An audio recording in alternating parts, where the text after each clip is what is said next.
Plan. Who wants To to recover. recap? Man, running a session 1 tomorrow after this is gonna be fucking great. Oh god. Alright. Alright. We're already off the chains. Okay, who wants to recap for inspiration? Or we can all just jump right in. We can just not have to relive that. We did a bad thing. We did not do a bad thing. Someone else did a bad thing and we tried to help. We did a bad thing. Okay, here, let me try this again. Who wants to rationalize what happened last week for inspiration? We had no way to know what would happen. I was listening to last session, and I was listening to you all like go over like, well, we Oh could try god. this, we could try this, we could use divination, we could talk to somebody. I'm just like, Should have oh done that, huh? man, there were so many ways. Anyway, whew, here we are. Does anybody want to recap, or do we just want to jump right in? I can give a I'm quick recap. all for getting right back in, Okay. honestly. Good news I- is you found Arlen's foot. I mean, you didn't find his foot. The good news is you broke the curse that was on Arlen. Arlen's ghost foot is gone. His original foot and all the luck that comes with it are back. You cleaned out the rest of Loomlurch, had a small send off with the remainder of the Tin Soldiers and with the drum unit, and then made your way back. Dealt with the undead creature Sopig that had been, or Salpig, that had been luring people away from the Witchlight Carnival and that stole Arlen's foot. But now, in an attempt to deal with the dark magics in place on Will, you find yourselves staring down an enraged Oni. Everyone, please roll initiative. I rolled last week. Don't make me do Okay, it again. here's how we solve this particular problem. Ted, no. Ted, no. Everyone say it. We won't be rolling Ted, initiative, don't thank kill you. the other children if we say no, please. I've made my position clear enough. Okay, we did well, not he's doing great. Wait, why we are did my not rolls take not whispering? the dark magic off of Will. We removed some magic off of an Oni. Is what happened. You cannot discount the existence of Will. I will not let you. Yeah. I will fight you on this in real life, sir.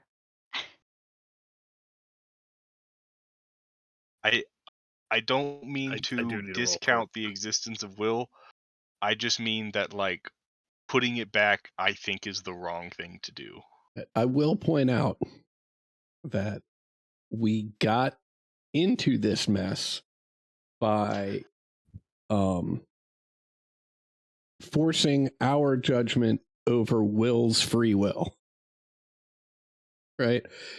And the only alternative, it seems, to just dealing with this Oni in the most practical way possible is subverting the Oni's free will so that we can do whatever we can to undo what we did the first time around. I still see it as we told him we would not force him. He asked for our advice, we gave him our Mhm. advice. We can't make him do anything. In that same way, if we can communicate to this creature in some path that we will do what we would like him to do so long as it does not lead to our own deaths, Right. we can continue to do what we think is the right thing, which is be helpful. Mhm. Like we are not in a position here where we have done wrong or are Right. continuing to do wrong Mhm. by continuing to encourage this creature to Right. express itself and get what it wants. Right. He trusted us. I know. Do you want your Batman hat, Miles? Court. Roll in. Oliver. Okay. I know it hurts. I know it hurts. Should I use my initiative from last week? Can Um, I? Sure. Unless I get lower. If I get lower, then I want to do that. Can I have disadvantage?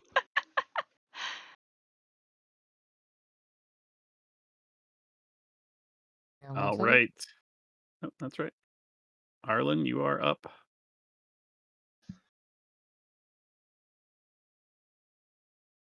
Okay.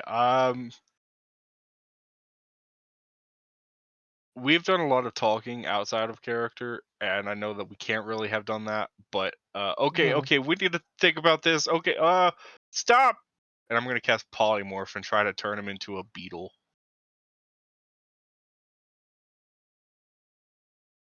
Just a little regular beetle, not some like giant beetle. Just like a regular old beetle that could be put in a jar.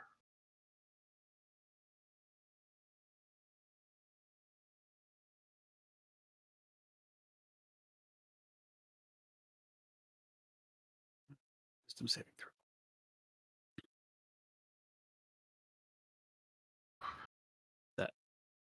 That is a natural 20. Your Alright, spell tries to alright. settle on this Oni's form, but it does not take. Okay, that didn't work. Uh, hey, Banner, good luck. I'm gonna give you Bardic Inspiration. Spectacular. Any movement? Yeah, I'm gonna back off. I'm gonna move away a bit. That's it. Port. No, I changed my thing. I tried to, at least. There we go. I changed it. Okay. Banner. Okay. I'm gonna walk up. I know you are angry, and this is not the outcome that you were hoping for, but well, I am going to need you to calm down, and I am going to attempt to grapple the Sony. Okay. Yeah, that'll do it. And that's going to be my turn.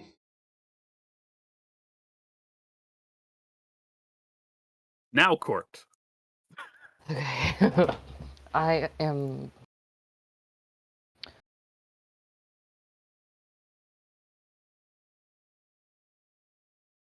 What? Don't share my screen. I'm trying to pop out the column. I'm a mess. Hang on.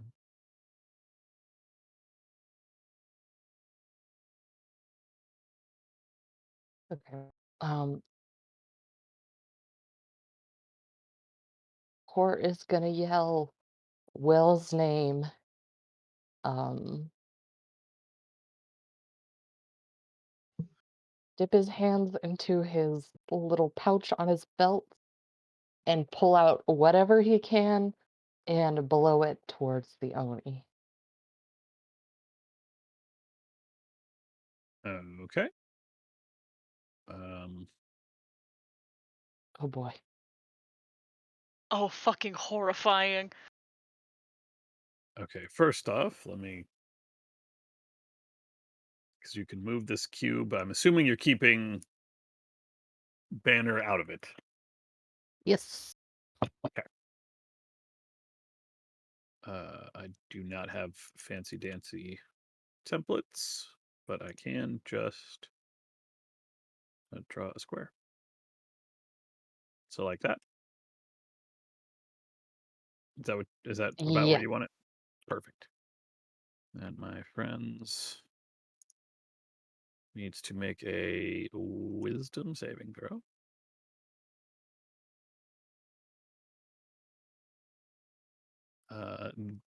He does succeed. Ugh. So while you would think that he would begin giggling here, he just the Oni continues to sort of snarl in rage and try to break out of Banner's grip. Anything for a bonus action, or do you want to move?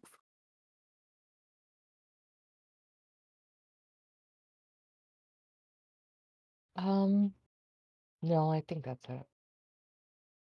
All right, Hemlock. He's just frozen and horrified and very shakily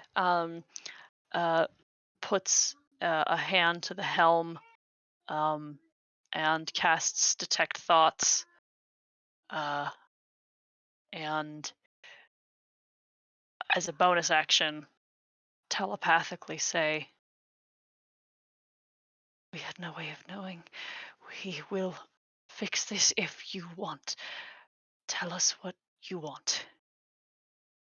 And that is my whole turn.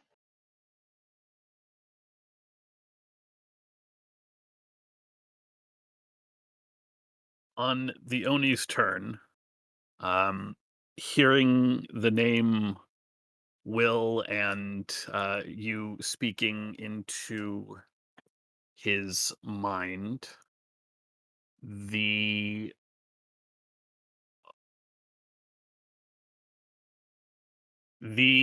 Oni does not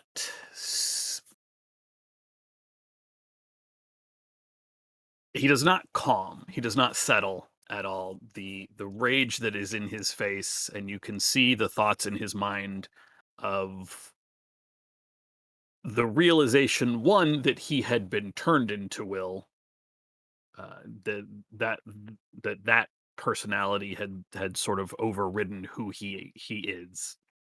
And Court, as you call out Will's name, he just shouts, "My name isn't Will!" And I need everyone. He is going to cast a spell. I think I will counterspell it. I Okay. cast a third level. I need you to make a charisma check. Spellcasting check. That is my other sheet. That will do it. The magic that forms in his hands, the air starts to grow cold, but the spell is undone, and the ice shards that have begun to form all around all of you immediately melt and drop in little puddles into, or little ripples, excuse me, not puddles, into the wayward pool around you. That is it for him. He is grappled, so he cannot move.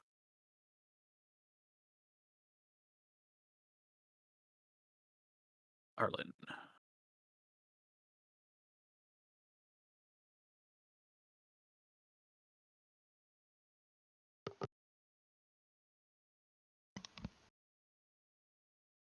Let's see.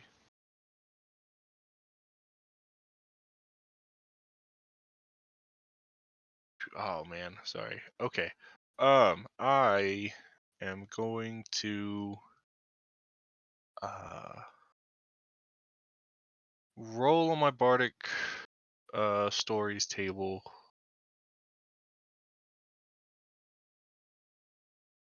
Hoping for something to give me some inspiration for what to do.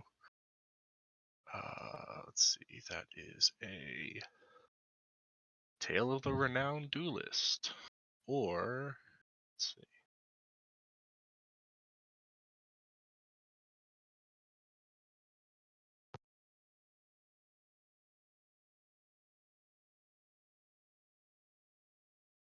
I'm gonna take the number 1, which is the Tale of the Clever Animal, and I'm gonna give that to Hemlock. You have a little spirit orb that is just, trying to help brainstorm with you some kind of solution, some way to like talk to this guy. And anytime you make an intelligence, wisdom, or charisma check for the next 10 minutes, you can roll. You can roll an extra die immediately following the d20 and add the extra die to your check. Basically inspiration, but it's permanent on every int, wisdom, or charisma check for 10 minutes. So a d8 Okay. on any brain check. Okay. So that's my bonus action and my action. Okay. Any movement? No, I'll stay there. Okay. Banner.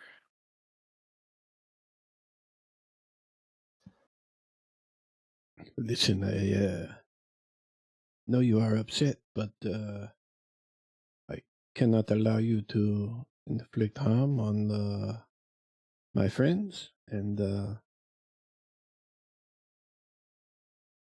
you will need to calm down so that we can discuss this like reasonable individuals.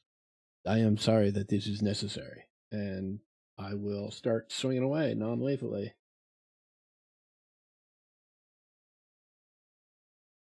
Yeah, that'll hit.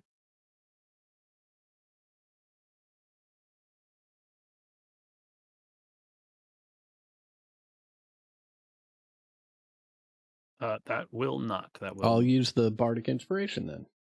Okay. And is that a D8 at this level? Yes. That will hit.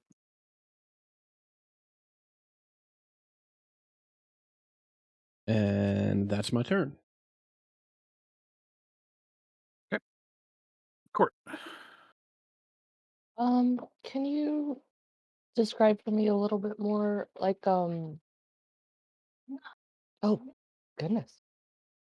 Um, can you, uh, how is he standing? How is he positioned alongside Banner? Banner has a grip on him. Banner Uh-huh. is holding on to this Oni, who is fighting with all his might to get away. He hasn't actually tried to break out of the grip yet, but he is very clearly agitated, angry, enraged. Is perhaps the best word for Is he, can I, is he like sitting or standing? Like, how does it. Ending. Banner have him? They are both currently on their feet.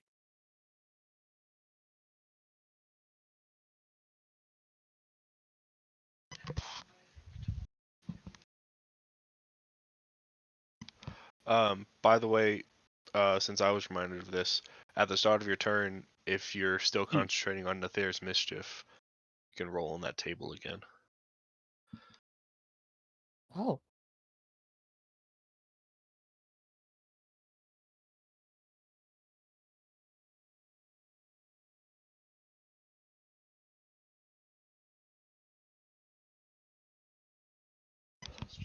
Yeah, I've been underusing that spell this whole game. okay, let me set a little timer on it too.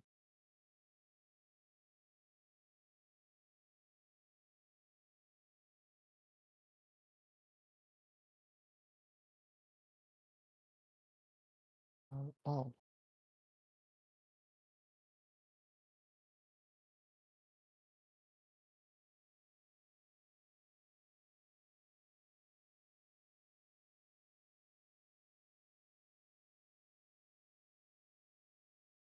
does that mean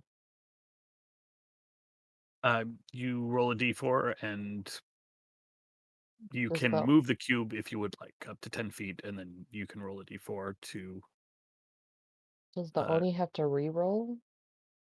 yeah, if there's another effect that requires a save, or even the same effect that requires a save, he will have to make that check. Smell of apple pie fills the air. He needs to make a wisdom saving throw or be charmed by you. Thank you, Tyler. The expression on his face does not change. He is very clearly still not happy with you. Um,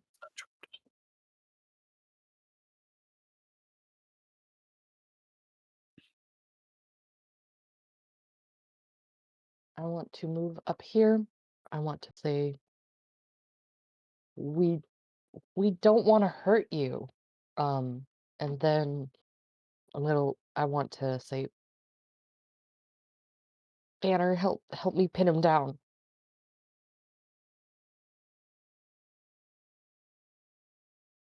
Certainly. Um, I guess I want to try to attempt that, to tackle this guy. Can I maintain concentration if I'm tackling someone? You can. Yes. Okay. Yeah. If you want, also, Ollie, it might be helpful for you because you have athletic skill, right? Mhm. If you wanted to give the help action to Banner so that Banner has advantage on the check on his turn, um, I mean, obviously do what you want, but as an Mhm. option that might help. No, Yeah. I would love to do that. Thank you. Okay. Okay. So you give Banner the help action. You throw your arms around the Oni and are trying to help Banner keep him in place. No, I'm trying You to tackle him. tackle him to the ground. Excuse me. Yes. Um, Leap at him. Knock him over. anything for a bonus action? Goodness, I did like a zillion things. Still bonus? Nope. Okay. Hemlock. Okay. I am. If I'm able to like detect the thoughts and like feel that he is comprehending this illusion, like what is his feeling about that? Is that like bitterness or is that like disgust? If that makes sense. It is. It is sort of a combination of the two. He is a little disgusted that this uh, that he was turned into this 11-year-old little weak child, but at the same time, he's I don't want to say envious, but he knows that he was happy. He A knows he will mourning of some kind. yes, he knows that he Okay. will never have that again. Okay. Then I'm going to telepathically tell him. And I guess also triply, he knows that you all took it from him. Yes, yes. Okay. Yeah, yeah.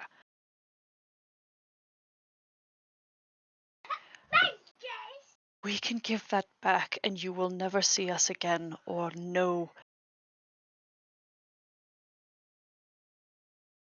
We can give you what we could give you that peace back.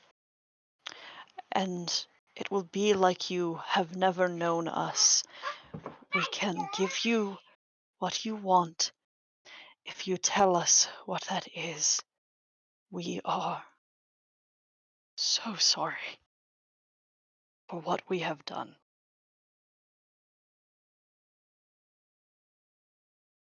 And that is technically an action and a bonus action.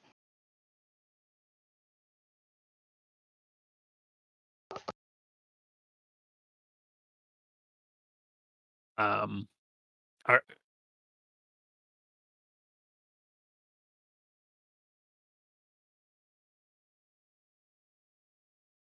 go ahead and, as part of your action, make a persuasion check with disadvantage. Okay. Does do I I still? don't remember what your actual action was. I think like part of reading the thoughts. I don't know if it technically is the action, but like I would assume that reading the thoughts counts as like action. That made sense to me. But the bonus action with Helm of Telepathy is the communication. got it. Um, yeah. Okay. So Yes, you're I, right. As an action, you are probing deeper into his mind, trying to get more than surface thoughts. Got it. yeah. And I assume then this counts for being able to use the D8, right, Ty? If you're making a Mhm. charisma check, yeah. Okay. All right. Okay. Oh. Um. Um. I'm going to use one of my points of inspiration.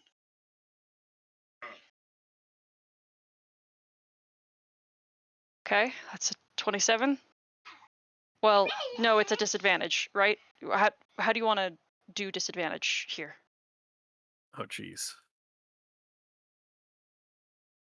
I will be happy to throw another inspiration at this if mechanically that's what you think. I'm trying to think of how we've done it before in Um, this instance. We rarely I run into it with disadvantage, I feel like. But sorry. when when I usually rule it, it basically means you're rolling 3 dice, and I just take the middlest dice. Okay, which unfortunately in this case would be one of the 6s. If Yeah. you take the middlest, okay. So I would be happy to throw another inspiration at this. Sure. Okay.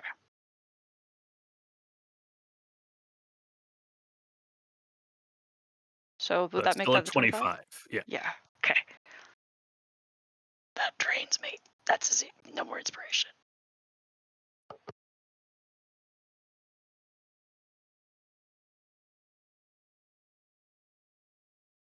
You can tell that this offer is tantalizing, but y-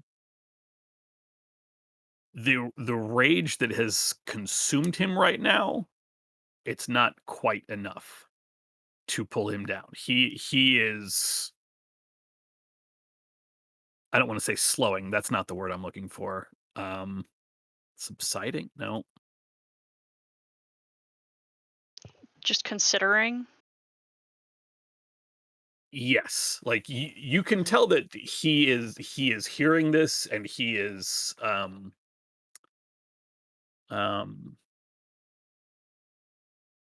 not calculating, Mhm. contemplating Mhm. what you are saying, but he is at the moment still too caught up in his rage to stop. Okay. It does not.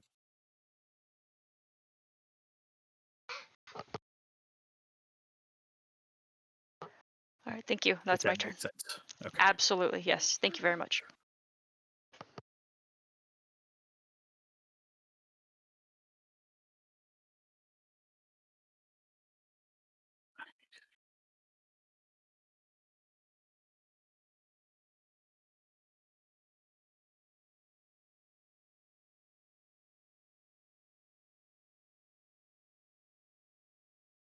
On his turn,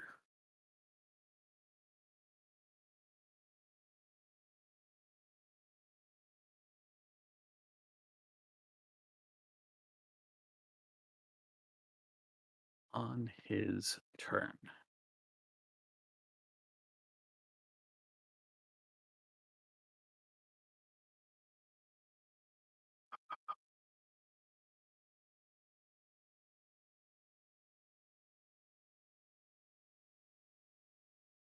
First off, the bruises uh, that you left, the marks that you left on him, Banner, you see that those begin to fade away. Mhm. The wounds are he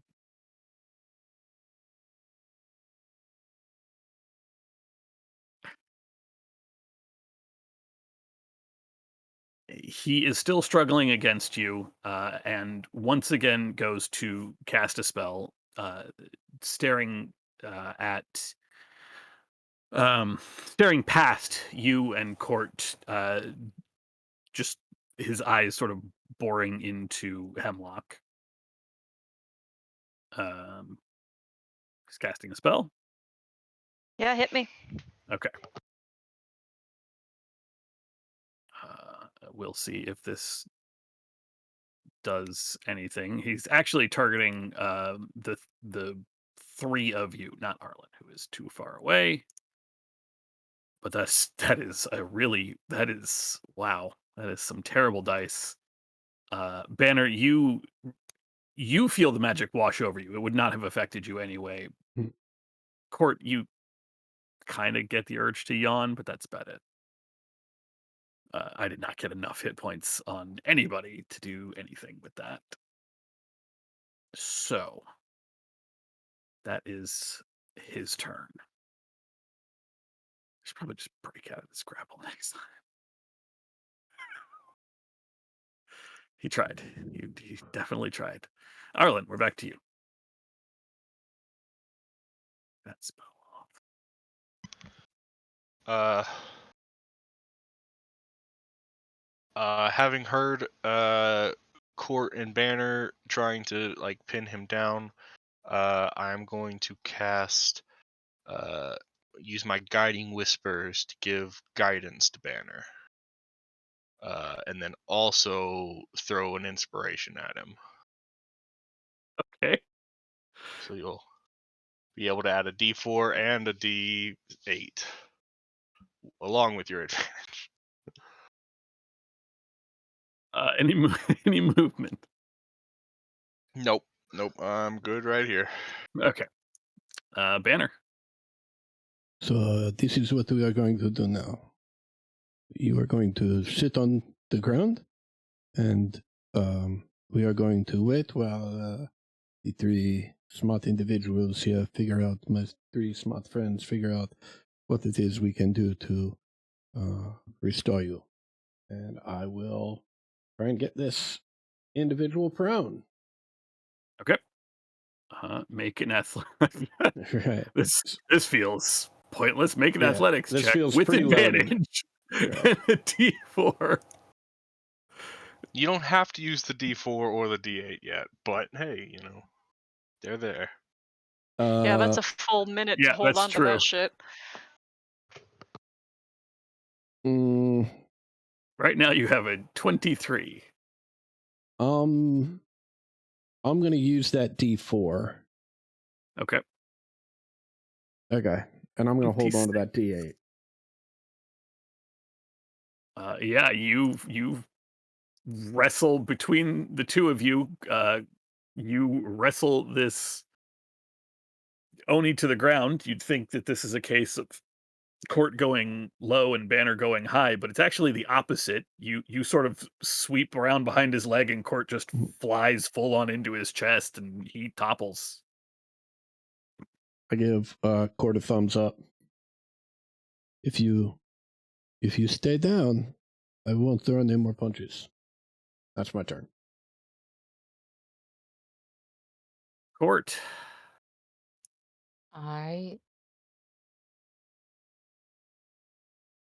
I'll re-roll my thing.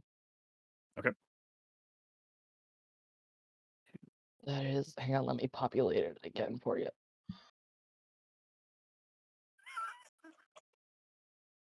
Bouquets of flowers appear all around, and each creature in the cube must succeed on a dexterity saving throw or be blinded as the flowers spray water in their faces.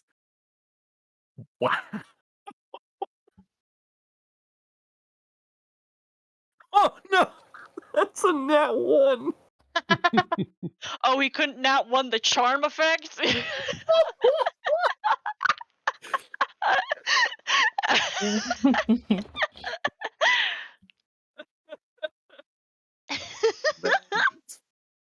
Jesus, it was while he is toppling over, just squirted straight into the face. And he roars with frustration and irritation and is blinded. I would like to, I think this will be my full action. You let me know. Pull out the immovable rod and press it against his Oh! shoulders where he is lying on the ground. Oh my god! That is brilliant. Is You that hit a the full button. action? The hitting the button is a full action, so I don't know if I can hit it yet. That's why I want to check with you. I don't think it's an action to pull out an item. That would be your object interaction Right. to draw it out, same as drawing a weapon, and then an action to activate it.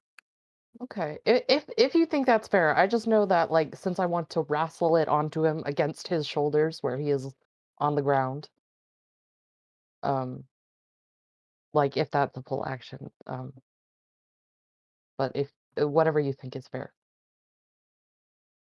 Yeah, he's already down, so you can easily. It's an action to activate it. So you pull it out, you press it against his body, and hit the button, and it is stuck in place. All right, there's that for you, just so we can have it in the chat. Court, Ollie, you are incredible. I try my best. I look back at Banner and return the thumbs up. Oh, I also want to say, what is your name?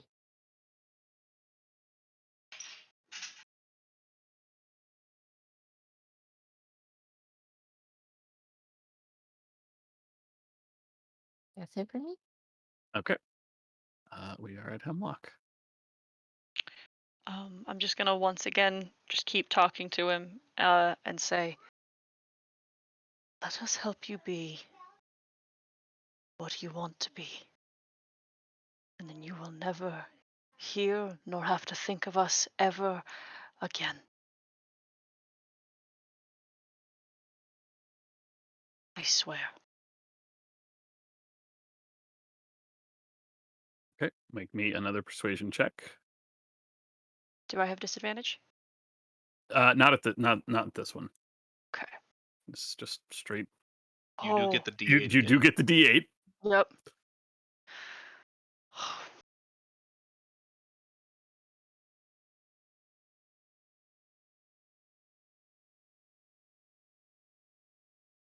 Anything else? Nope.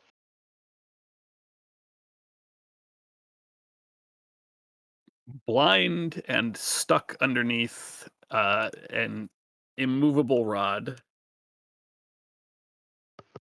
The uh, the Oni stops struggling and is trying to cast a spell. I think I will dispel that one or counter that one. Okay. Um, what level is this spell? It is a 3rd level spell, so it is automatically countered. There is a very obvious moment of confusion on this creature's face. In addition to being blind and prone, he was sort of expecting to not still be here, as the gaseous form spell is dispelled or is countered.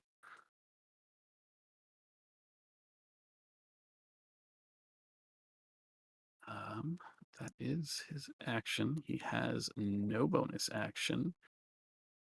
I have to look up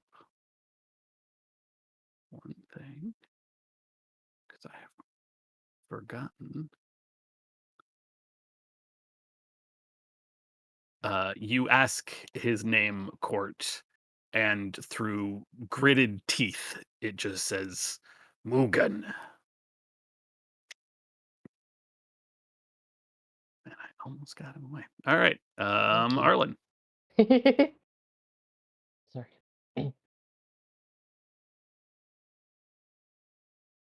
Um,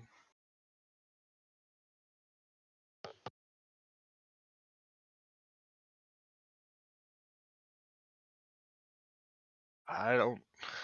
Okay, guys. I mean, I don't really have much else to do unless we're gonna start hurting him. I guess I can just guide one of you, Court, and you'll get a little flamey, ghosty friend sit on your shoulder, and you've got guidance on your next ability check. Cool.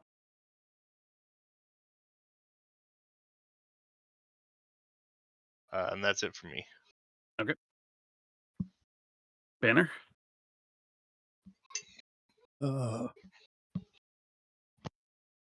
Banner will sit down,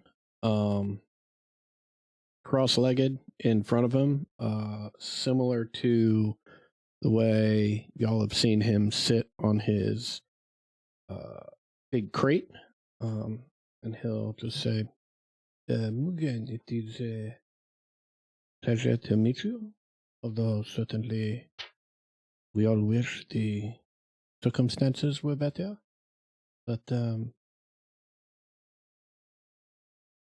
even if it was not in your current form, you were a great help and ally to us, and it is much appreciated. Please, now, stop fighting and let us help you. And that's my turn. Make a persuasion check. Mm-hmm. This has I probably should have explicitly said that at some point. For those of you who are unfamiliar, this has fallen into what's called a skill challenge. I don't know Mhm. if you all are familiar with them. Like just a role contesting kind of thing? It sort of it's I it would be don't have this. advantage there, but I Okay. will use my bardic inspiration. Okay.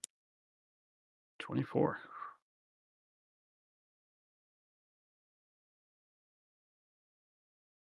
Okay.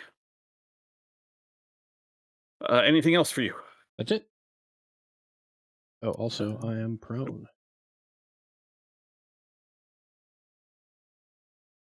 How long is he blinded till the start of your turn, or Yeah, when the yes? effect changes again. So he is no longer blinded as the magic of Nelthair's whispers begins to shift, or Nelthair's mischief. Excuse me. Or you Mm. can end concentration at any time. I'm gonna do that. I'm gonna end the spell. I do not want to risk blinding this fool again.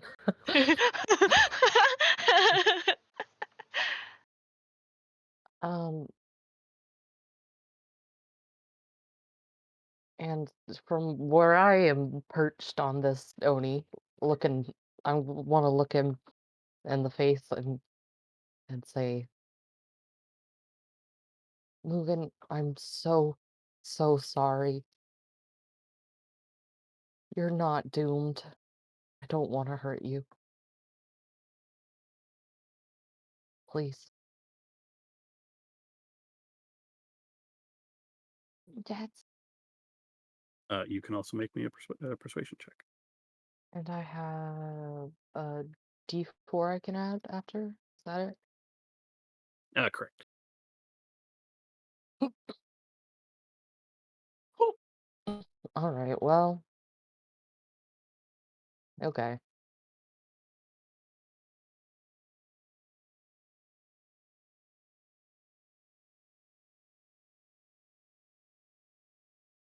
He meets your face, and his mouth kind of splits into a. It's not quite a smile or a grin. It's somewhere between there and a grimace as he just almost too quiet for anyone else to hear. Certainly, um, Banner, you can make it out because you are right there, but he Mhm. is practically whispering in response that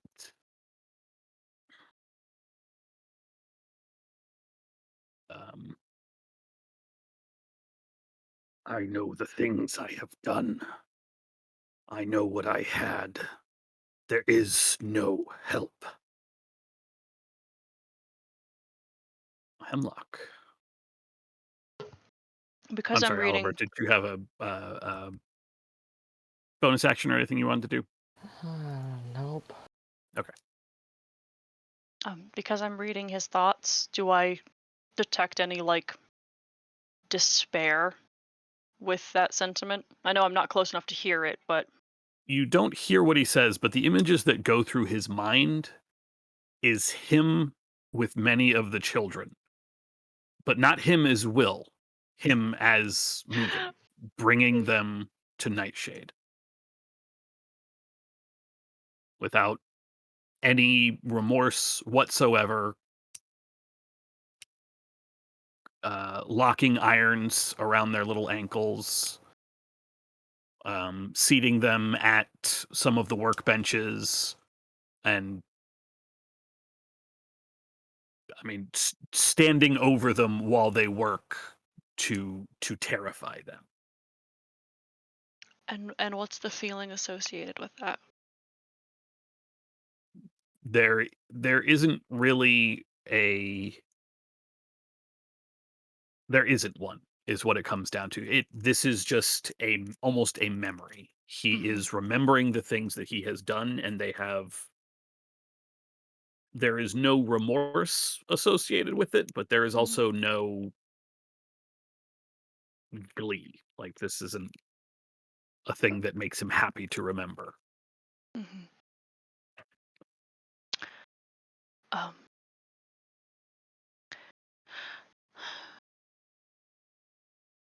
I say telepathically, there are others who are better than us, can help you feel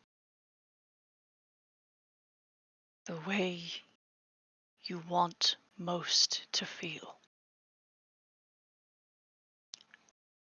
And out loud, I say,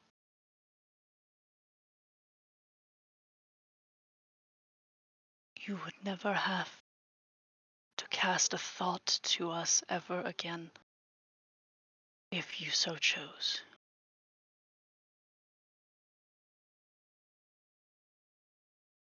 We wish to help, as we've said.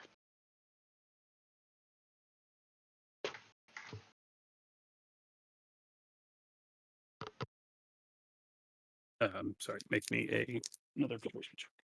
Check your successes count.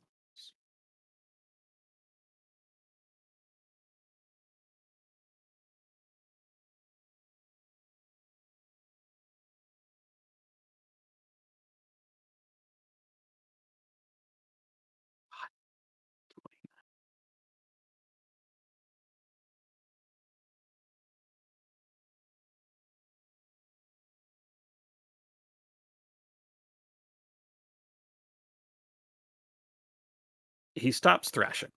He stops straining and lays there with a resignation that whatever whatever is about to happen is going to happen. And he realizes there is very little he can do at this point. This uh, between all of you holding him down and the rod, there is he has the certain understanding that he is stuck here for a time.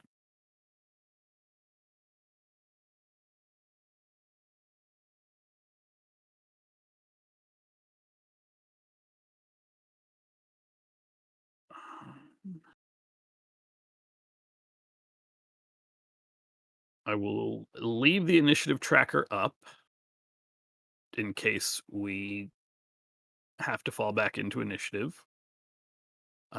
You have gotten 4 successes before getting 2 failures on the skill challenge. That's what I was trying to say. So he is, at the very least, willing to listen and hear you all out. Also, he's pretty tapped out of resources, so trying to kill you all is not going to go this way right now. Are we good to talk freely? Yeah. We're dropping out of initiative. Like I said, I'll leave the turn order up just in case we have to get back into it. May we come closer? And I'll say that out loud. I, who am already very close, just smile. I prestidigitate 2 little honky horns in my hands and go, "Wah, wah," and then I druid craft a flower and put it in his hair and boop his nose.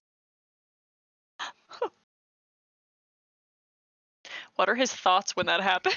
Back into initiative? Are we going?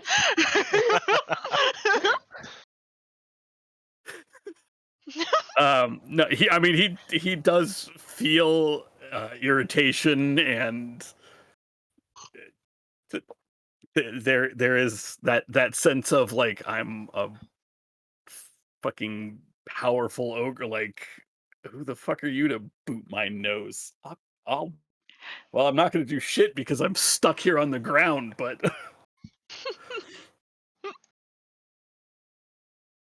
Arlen is going to stay back.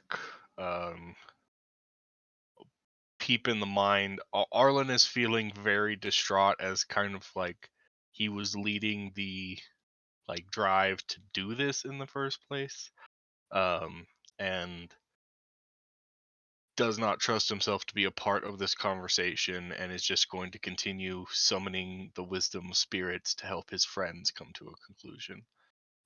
So I'll just be like casting guidances and stuff. But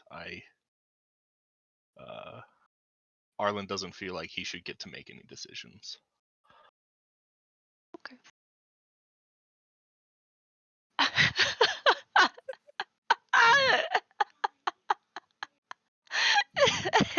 You can't be mad at me. I'm just a little guy. You want to be angry at me? I'm just a little guy. What? I am waiting for Mugen to allow me to get closer before I do so.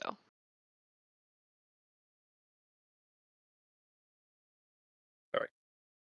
That's okay.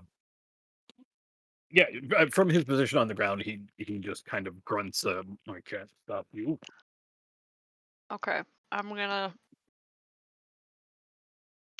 kneel down in the sand next to him,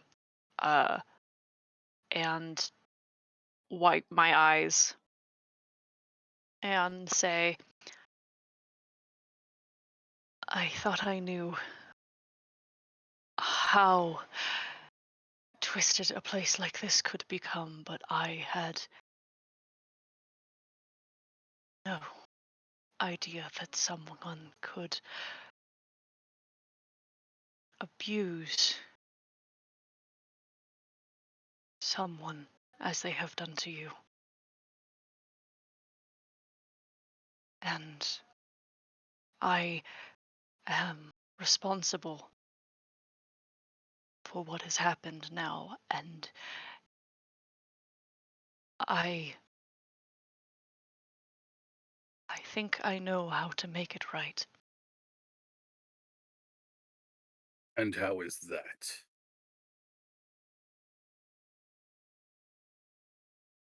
I would ask again for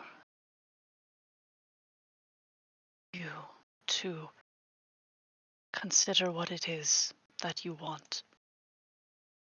Whatever that might be, I will help you find it. If you wish to have peace as Mugen, I can do that for you. If you wish to know Will again, I can do that for you.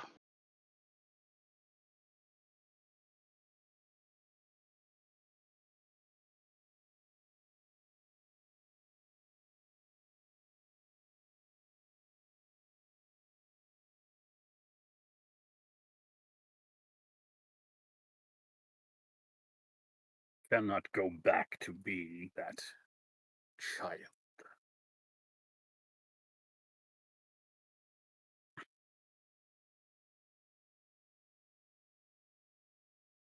I understood that we have- took it from you.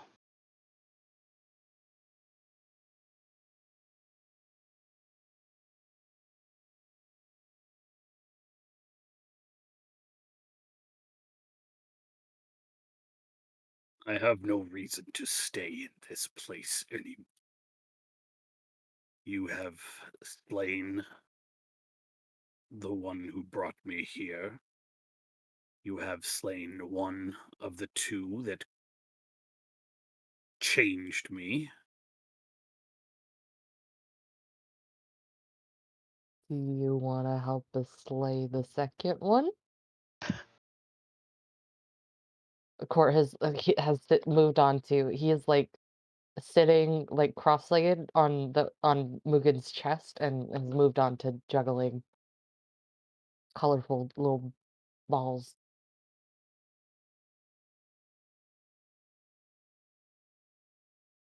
There are children here who I am need aware. someone who knows they're hurt.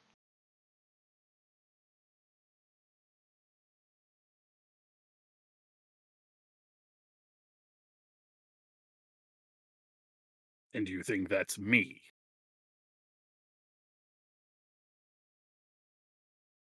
I think it is.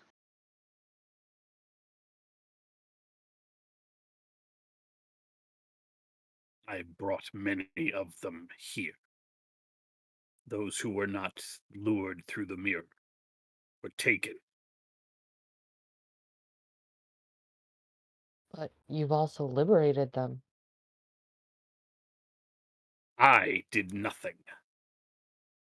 You. I don't know if you can. You were Will, too.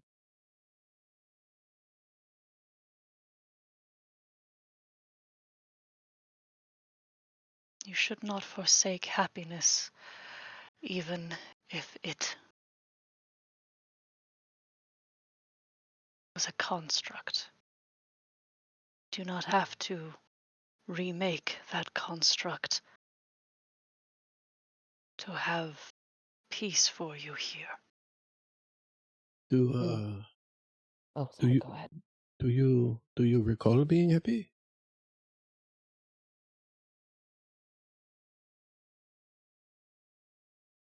I remember many of the things as will, but the feelings fade. Hmm. There is nothing left for me here. Remove this. I will leave.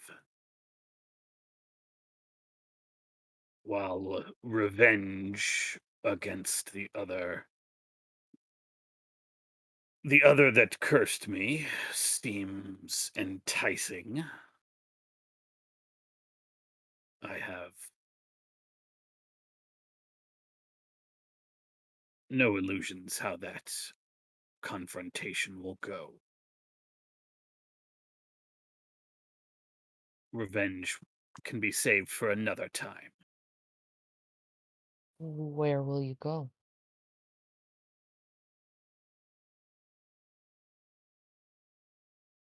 Back into the wilds. Perhaps I will return to one of the material planes. Hunt there again. Banner stands up.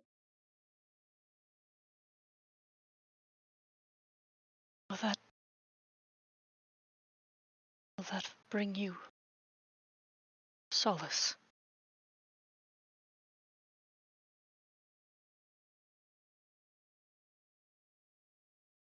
The the red orbs that are his eyes with no iris or anything like that just lock into your face. It will be enough. And what do you plan to hunt?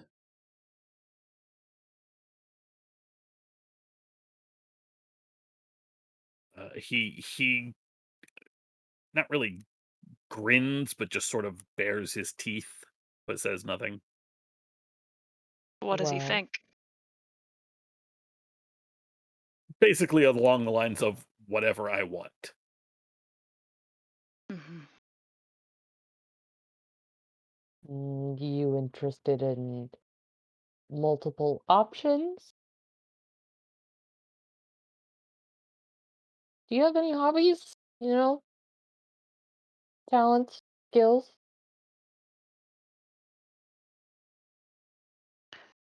I will telepathically say to him,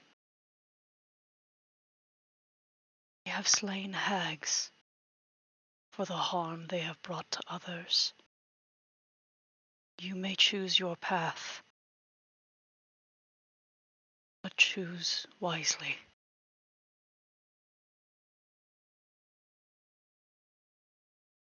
You sure you're not interested in employment?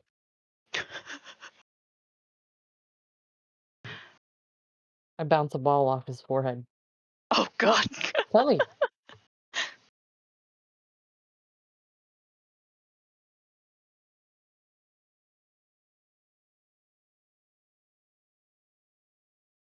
What do you enjoy? He seems to consider when you offer him employment.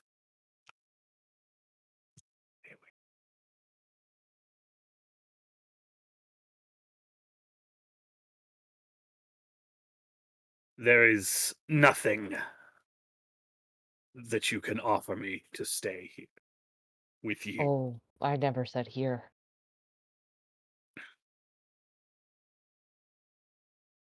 The sooner I am away from all of you, the better.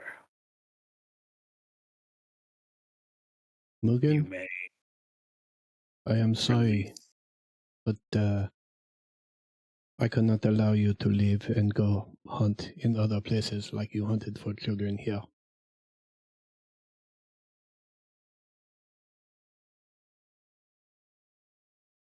Is that so? So maybe you should consider entertainment, righting your wrongs, bringing smiles to their faces.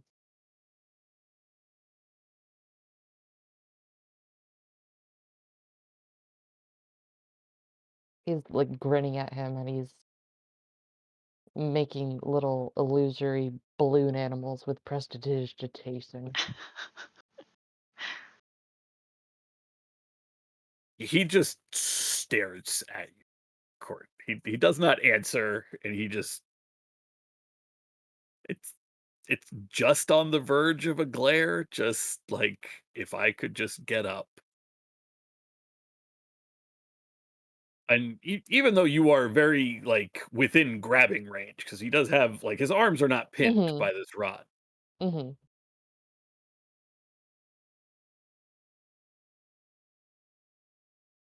What makes you happy? Talents, skills. I'm waiting.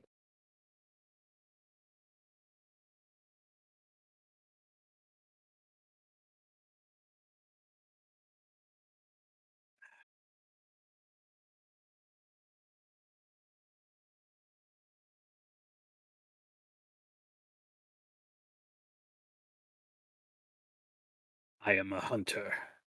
I hunt. That makes me happy. Hmm. It satiates. How about hunting smiles, huh? You've been two different people. What do you feel now that you're both or someone new? I am me. That other thing was not. It was a creation. Let me demonstrate. And he will try to cast a spell. I don't have any more counter spells. Or would you make a wisdom saving throw, please?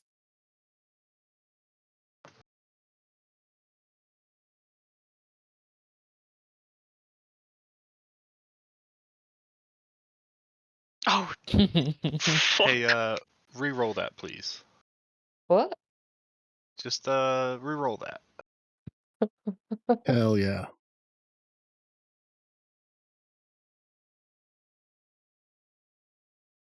Oh, did you use 2 hit dice?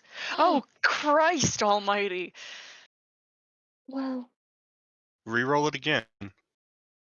sir, I have plenty of hit dice.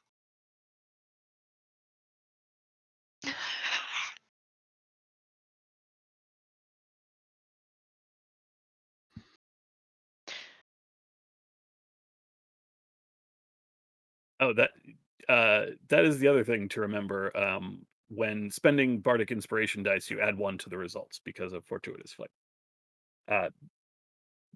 Shit. Banner, Court, and Mhm. that will still not do it. hmm Court, this Oni, you and he go way back. You are charmed. This is your good friend, and so when he looks up at you and says, "Do me a favor, remove this rod. Oh, yeah, Okay, sure thing. I'm going to curb stomp him. We will go back into initiative. Yay! We all got clear consciences now? Consciences? No, this is my best friend. Okay. He and I go way back. I That love does you, answer the Oliver. question. Oh, okay. Thank Arlen, God. start with you. Okay, I'm gonna try to dispel the charm. Yeah, it'll do it. It's a first level charm person spell. Court, your hand is on the button to deactivate the immovable rod, and he is just staring at you with the biggest shit-eating grin on his face. Oh, you almost got me. That was pretty good. You are talented. A moment ago, you were my friend. Are you still? I could be. If you I wanted. am no longer Will. And Anything else, Arlen? Bonus action? No bonus actions. Banner. Yeah, I'm just going to do a little squat and swing down into the ground, into the back of his skull.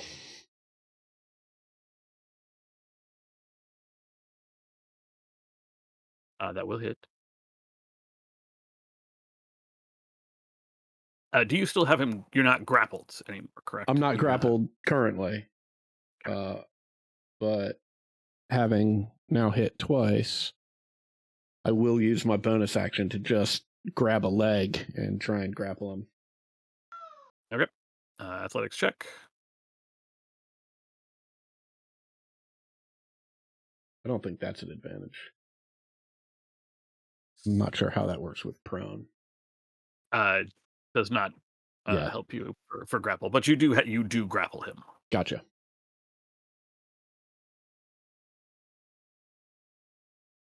Anything else? Bonus action? That was my bonus action, was grappling. right. So that's it. Court.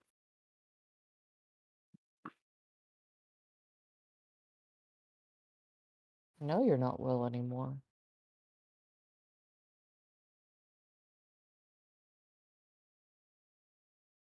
I'm just kind of staring him down. Where did your token go?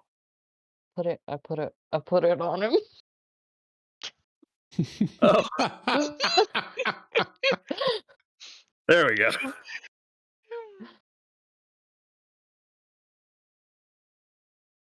Don't want to hurt you, Mugen.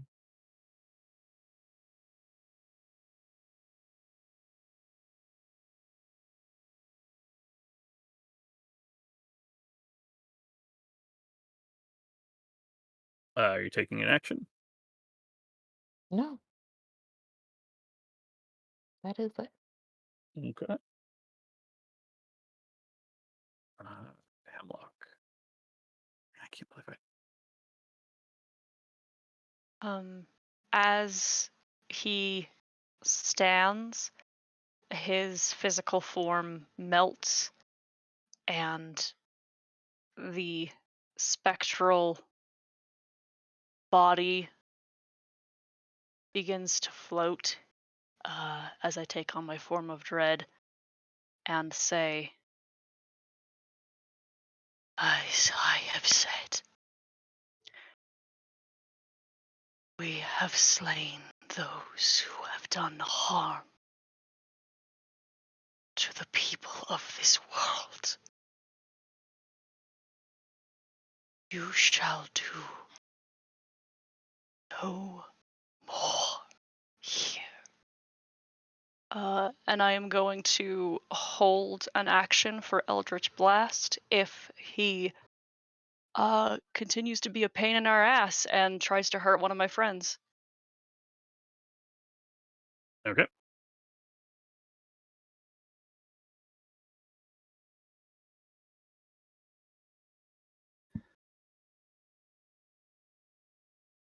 With this with the immovable rod uh, pressed into his chest and holding him in position, his form begins to change. He begins to shrink, and his skin fades the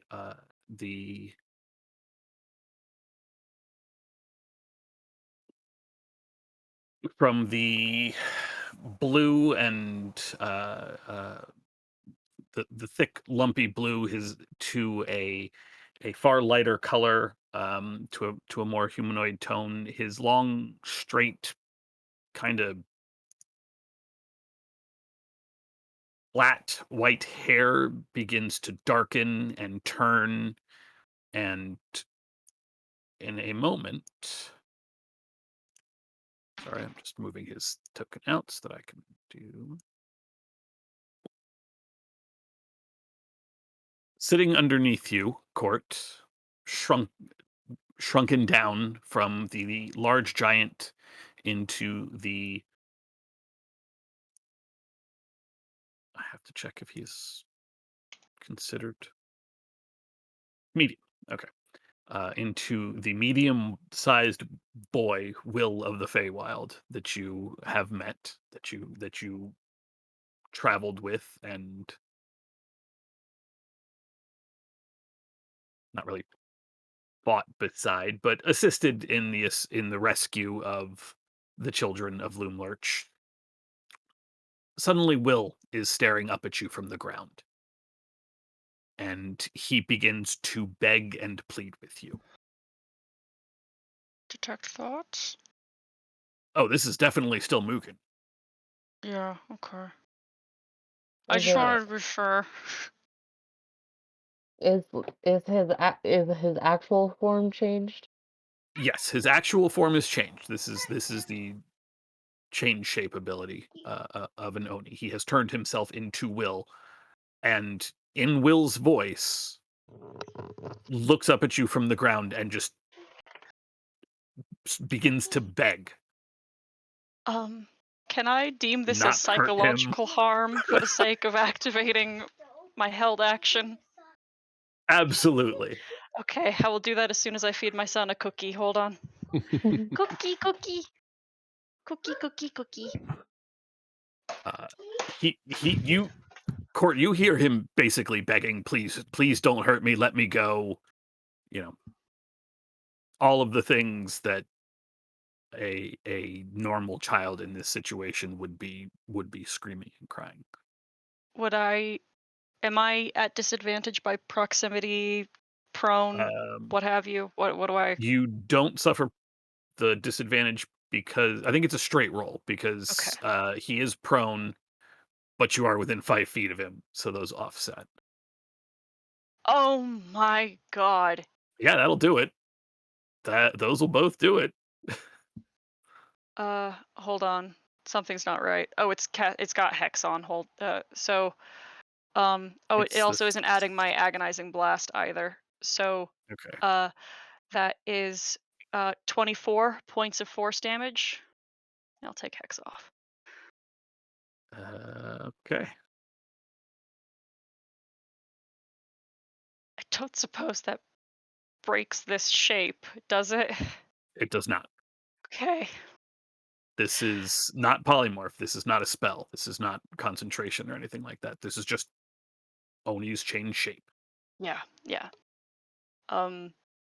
Spectral orbs of tears are just drifting around Hemlock's floating hair and face. But that's my reaction. Hold on, I got it. That was his action. Because he has physically shrunk, this is not an illusion. He is no longer pinned by the immovable rod. He is still in Banner's grip.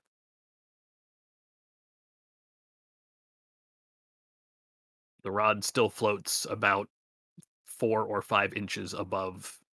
Well, now it's in the same place, but he is now 4 or 5 inches lower than where Mugen the Oni's chest was. I'm still sitting on him. You are still sitting on him Yeah. because he did shrink with you on it. Arlen. God.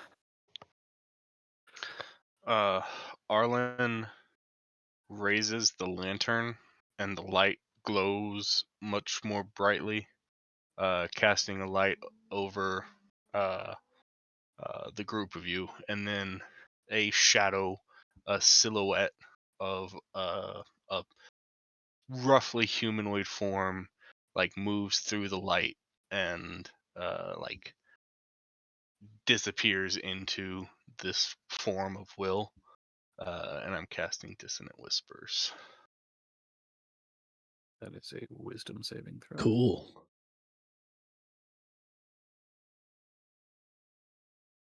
Sorry, I know there's a secondary part to it. Yeah, but it doesn't matter Okay, because yeah, he's he can't grappled. move. Yeah, okay. He does take the damage though.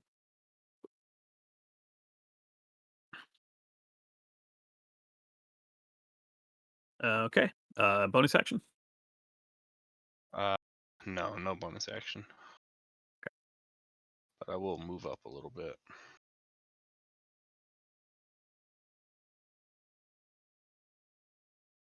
Banner, you're up. All right. I've got his ankle in my armpit, and that same arm I've got sort of under his knee.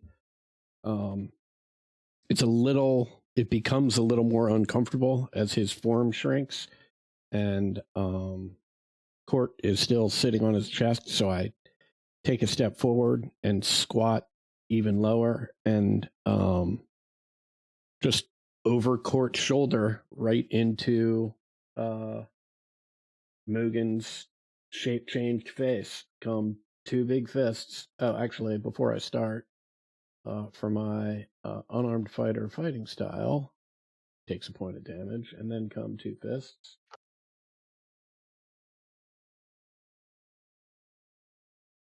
Those will both hit.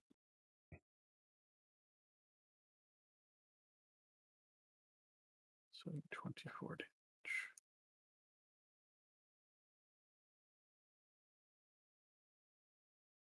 That is it.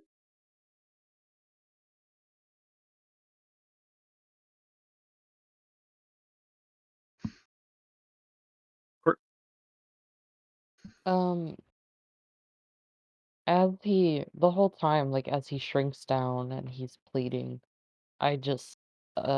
Court just keeps staring like into his eyes. It's just staring. Um, he grimaces like when Banner hits him. But he doesn't stop staring.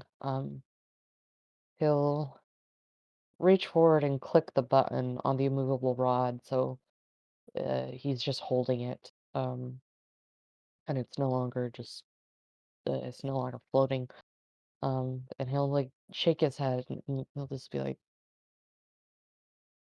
"Don't do this, Mugen. You can be what you want to be. Don't do this."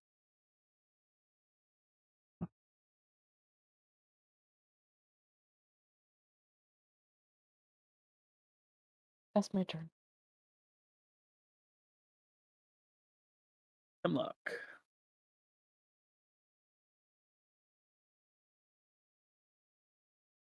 There's a brief moment where the telepathic bond still is open between us before Hemlock draws in the air with his wand another curse and places a hex on Will, disadvantage against strength checks. And then I'll attack him again with Eldritch Blast. Actually, before the telepathic bond breaks. Oh no. No, that's all. I don't need to say anything to him. He knows.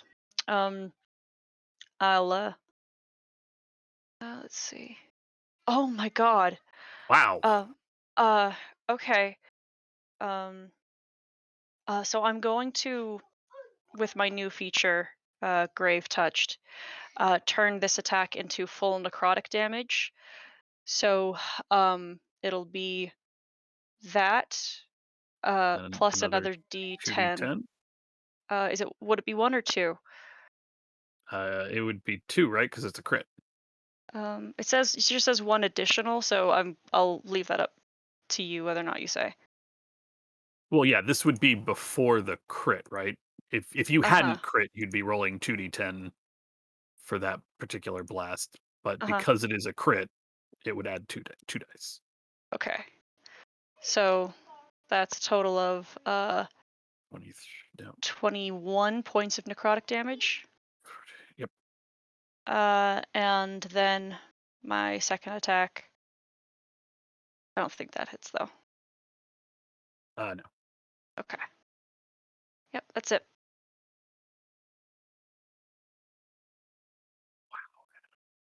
Wow. Yeah, it's fucking gnarly.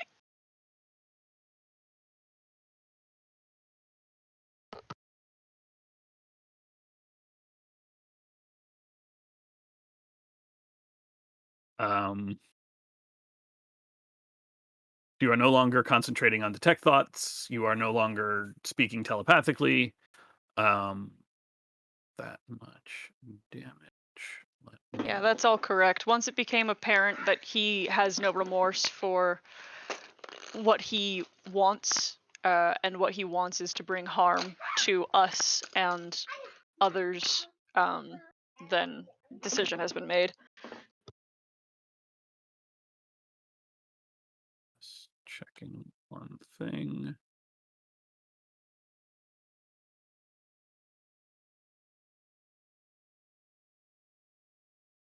I don't think this will be. Nope. Nope. Nope. Nope. Okay. Your magic slams into the small form of that this Oni has taken. The magic thuds into him and he bounces off the ground a little bit and then goes still. He's not breathing, and he stops speaking to his pleas cease.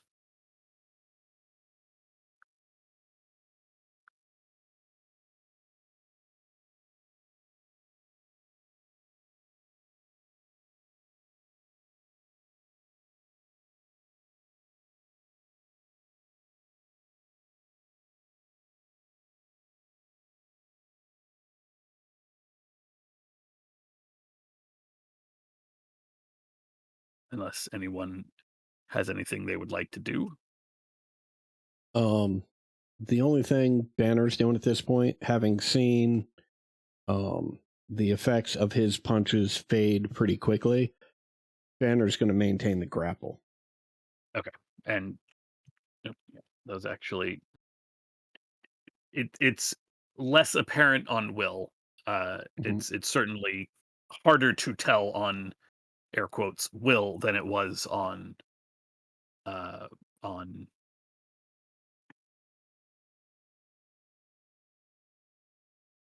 others earlier today. They're adorable. Than it is on Will. It doesn't look like he's moving or fighting at all. That's all. Gotcha. Um, Still maintaining the will form, though? yes. Okay.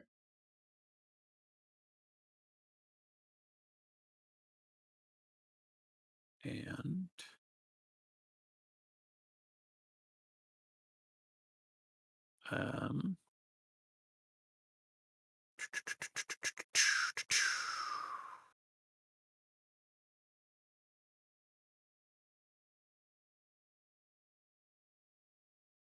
Does he want to? Yeah, it's not going to really help too much, but laying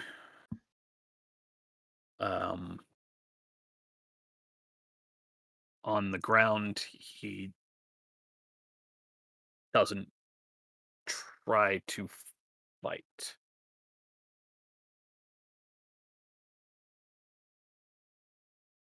I think he is just going to. Oh, he's got at-will spells.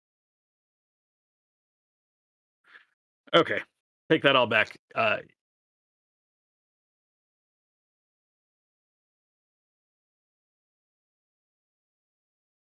There is a moment of quiet, and he is not that it's going to do a whole lot, but it's all I've got at this point. I guess just try to break out. Yeah, we will try to break out of the grapple. I'll just he goes still, and then is trying to. What's the word I'm looking for? Surge? I don't know. I need an athletics check though. And he is at disadvantage. Good point.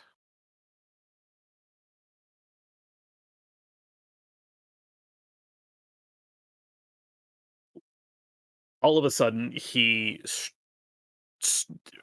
just seems to lurch out of your grasp, but the tendrils of dark magic that not radiate but extend from Hemlock over the form of this Oni just pull him back down. Otherwise, he'd have gotten out.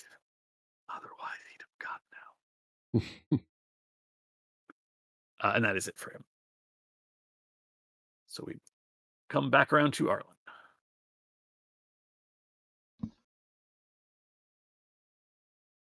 The light's still flaring. Another shade flies forward. And that is a wisdom saving throw. Ouch. That is a nat 1 on that. Cannot move, though.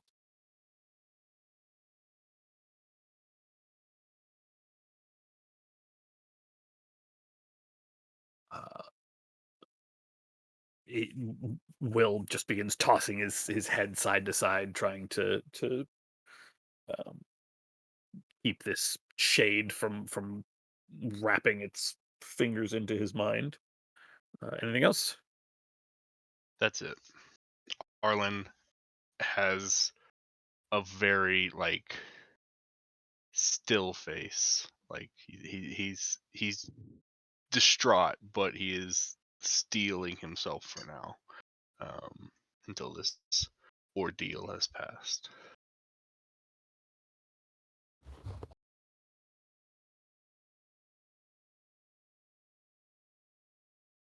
I got this one. But yep, that is it.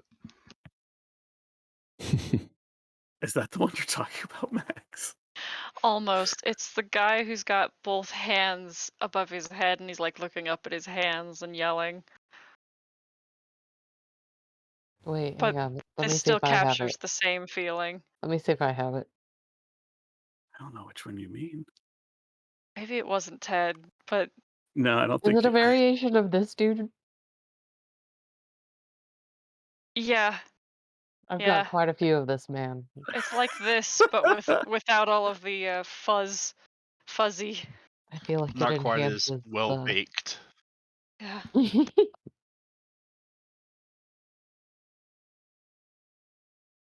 I know what you're talking about. I that's not mine. But anyway, I'm sorry. Okay. I'm completely distracted. Banner, Sorry.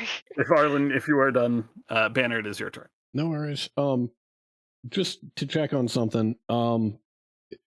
We had a long rest since we fought Granny Nightshade. Did we sleep in I believe we leveled the train? up, but Well, no, I mean, Oh, yeah, no, yeah, I think you're right. yeah, we did. You did. Okay. I think. I'm pretty sure Yeah. because So it was when everybody kept. Yeah, you did. It was right, that's when we you had the sent initial sending. conversation with Will about the curse, Correct. about what we were going to do here. Okay. Well, Will having tried to wrestle free from me. First, there's the 4 points of damage for being grappled, and then in come more fists. Ooh. Yeah, this will do it. Those will both do it. I mean,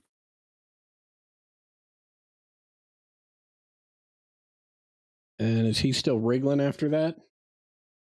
not only is he not wriggling, Mhm. the form of Will fades away and returns to the uh, the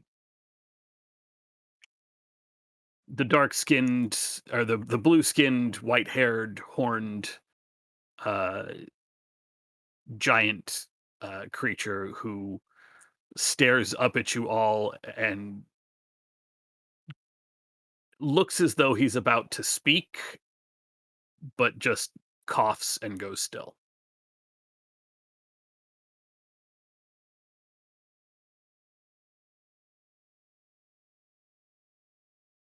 All right, that's my turn.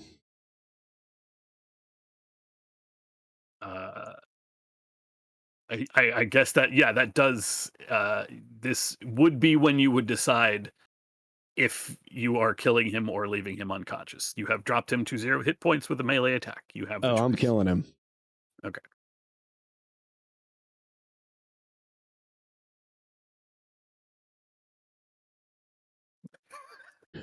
Yeah, sorry, Oliver. That is killing me.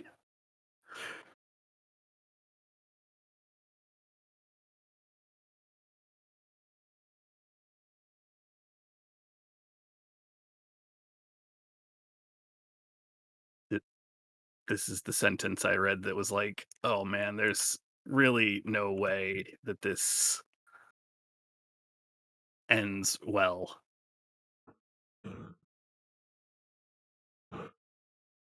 That is from the monster description of an Oni, by the way. Oof.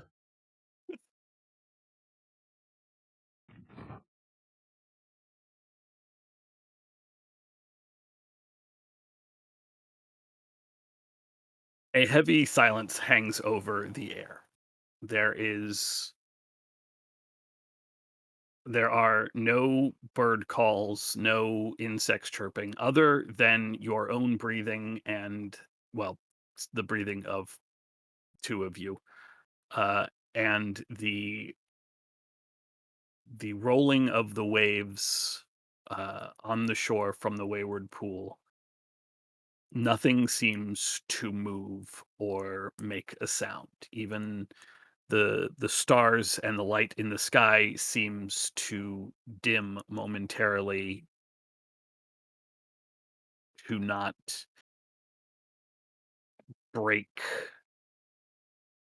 the heaviness of what has happened moments ago.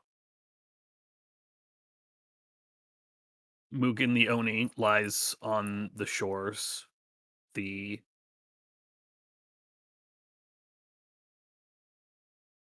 the the form having faded back from Will into his original uh shape.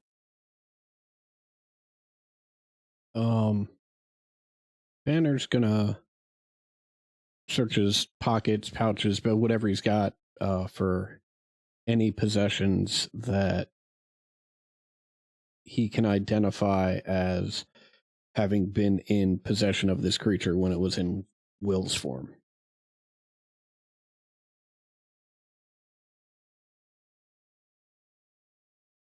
The only thing you ever saw Will really carry was the wooden sword, which is clearly not tucked into a pocket on these things.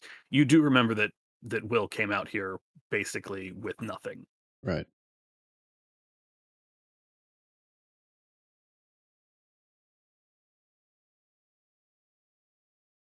Well,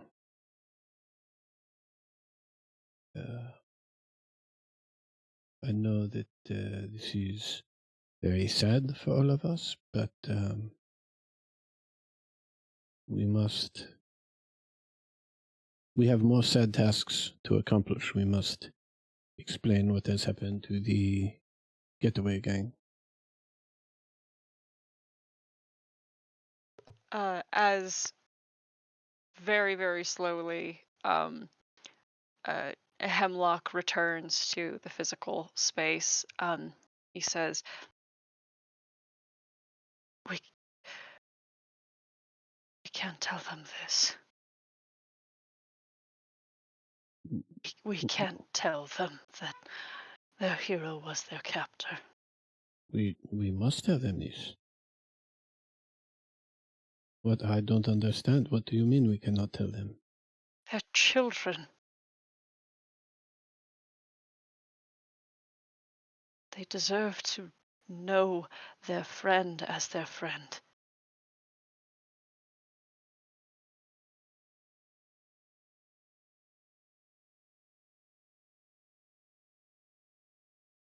I think they deserve to know the truth.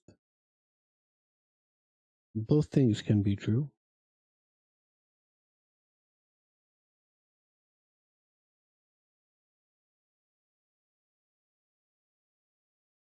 What Mugen did in this form does not negate what Will has done. Both things happened. It is complicated and it is difficult.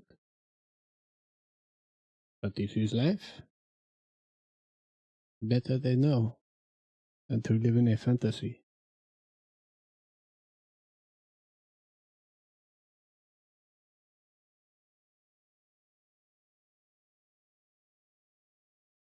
Hemlock does not say anything.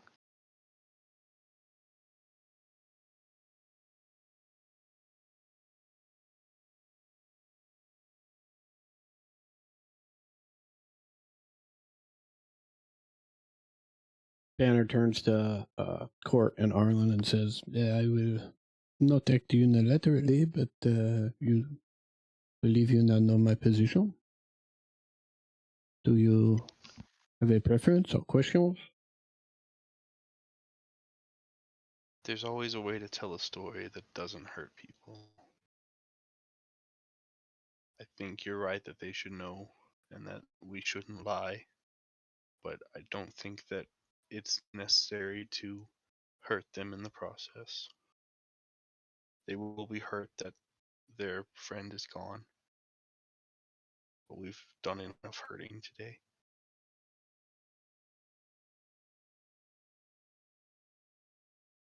It is certainly not my intent to make this more painful than is necessary, but as you have pointed out, the loss of a friend is painful. But I do agree with you. It should be handled most delicately and told in a fashion with utmost sympathy.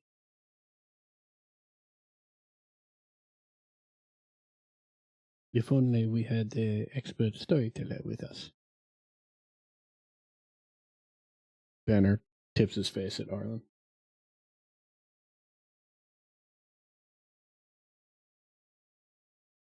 Might as well get it over with. The question. Do we bring Mugen's body? Do we leave it here and bury it at some point? Do we make it available if anyone wants to see it because they don't believe us? I have no idea what to do with these.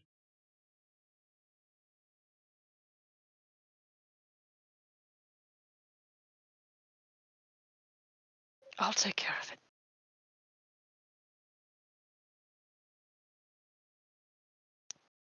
Very well. Do you need me to carry it any place in particular? No, it should stay here.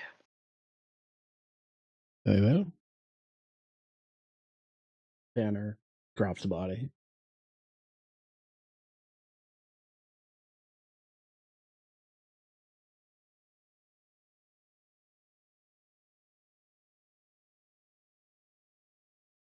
Mute before I start talking.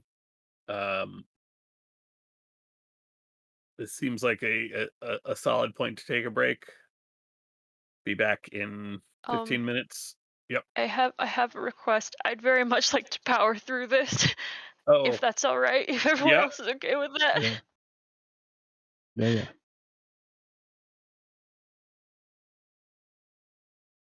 Ollie, how are you doing? That's okay. Yeah.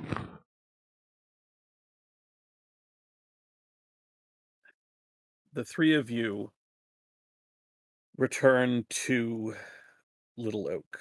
Uh, the rest of um the rest of Little Oak's occupants, most of them remain asleep. As you climb the ropes back into the upper levels of or into the upper platforms, you see that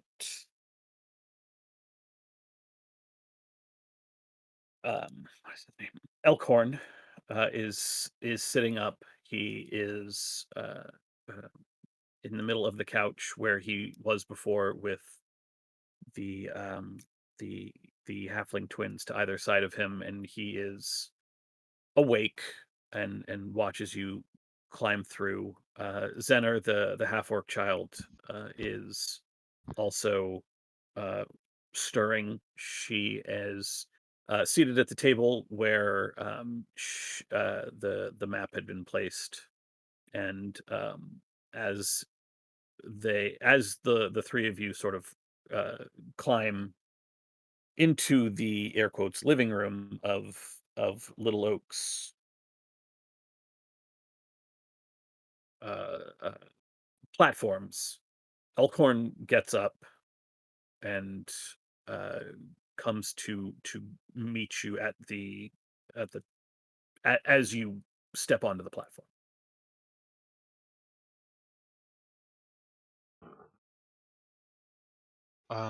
Elkhorn, could you help me wake the gang? Need to kind of gather everyone. We've got some news.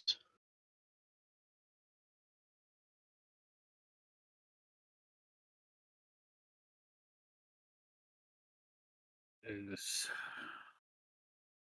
a I'll get the others. And within moments, the full cadre of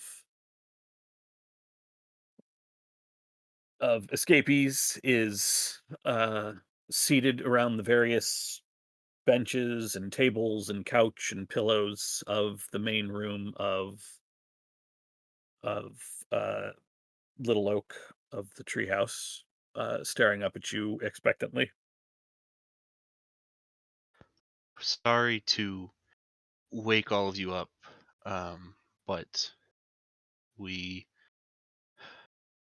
I don't know how many of you were fully aware of what was going on, but we recently found out that Will was under the effects of a few spells.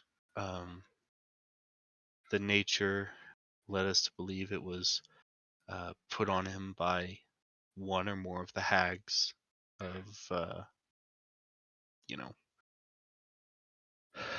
Anyways, we with Will made an attempt to break the curses that harried him. Unfortunately, things did not go as planned. As last cruel joke of a couple of the hags that one of the hags that no longer breathes. Um, Will Will existed and was Will for as long as we knew him. Before that, he was something else. He was something else that was cruel and mean, that delighted in pain. When removing the curse, this previous being, the being that was tucked away inside of Will, broke free again.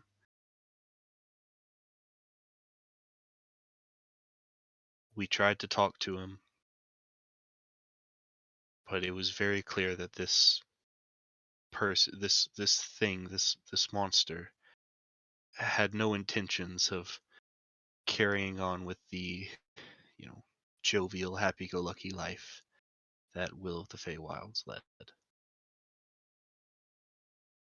I'm sorry to be the one to bring you the news, but Will is no more. We must do everything we can to remember him and remember him fondly, and to never forget that Will is Will, and Will is not the monster inside of him. Is very well said, Arlen. Thank you. I know I, for one, did not know him as long or as well as many of you, but in the short time that I knew him, I loved him quite a bit, and I believe that he was fond of me as well. For those of you that are interested, I would very much enjoy if we could stay up a bit, and I would very much enjoy hearing your stories of your time with Will, those that perhaps I have witnessed, and even more so those that I have not, so that we can all be together and enjoy these fond memories.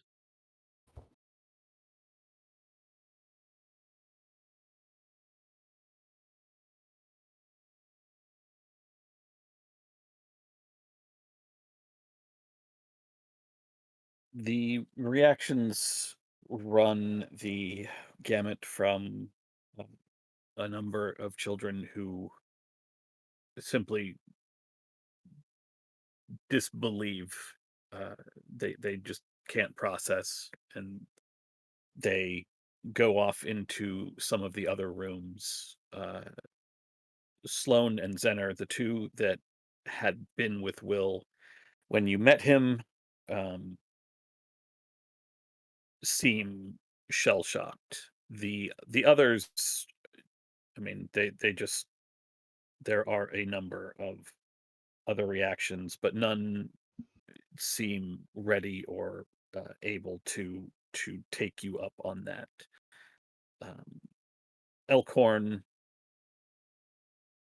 for his part, seems incredibly surprised and sort of ushers the three of you away.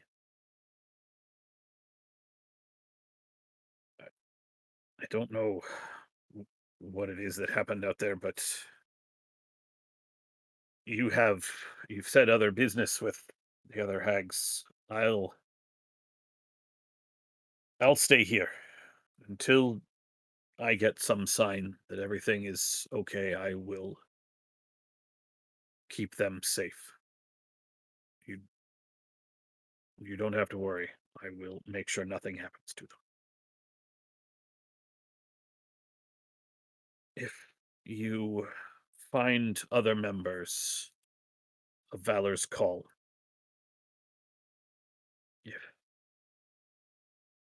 if you meet with any of them, please just tell them where I am. They'll understand.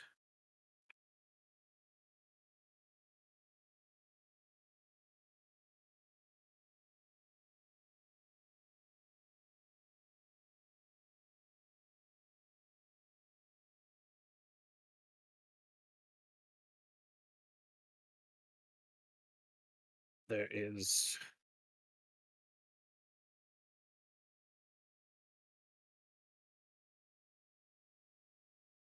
still much to do to make this place safe. And one of the coven remains, and much of the league. I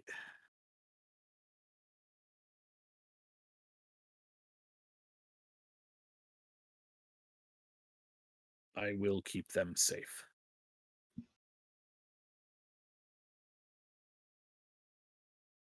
That is much appreciated.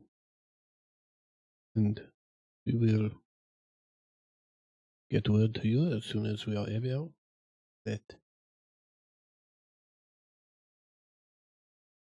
we have resolved the situation.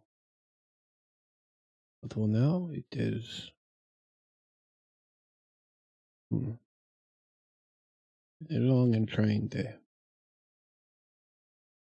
Perhaps you should try and get some sleep.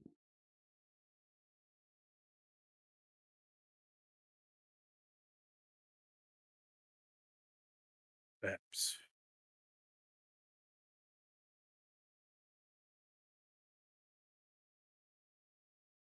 Where will you go from here?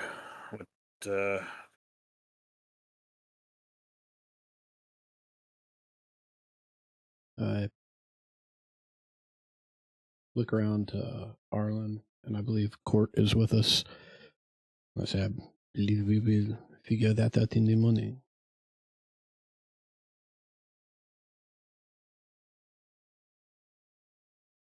On to the next bag.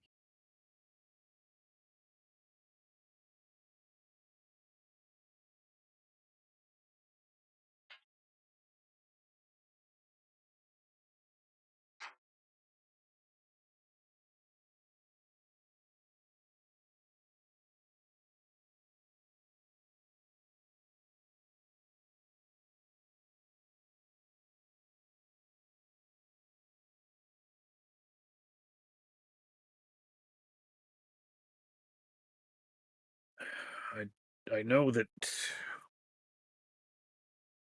one of my group had been hunting around in Yon, looking into some of the creatures there.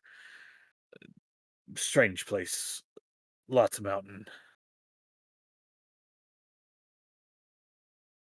If you need an ally or a guide in that place, she might be able to help you. I don't know.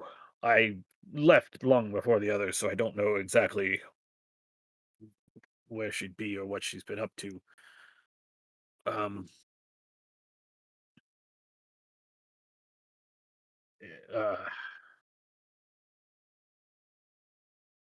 think I would remember names by now.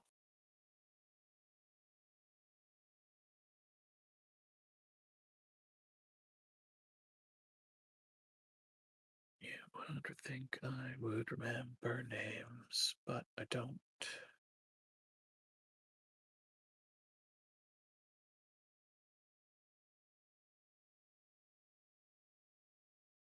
Molliver. You're looking. Hmm. Oh my god. You're looking for Molliver. Oliver, I'm sorry.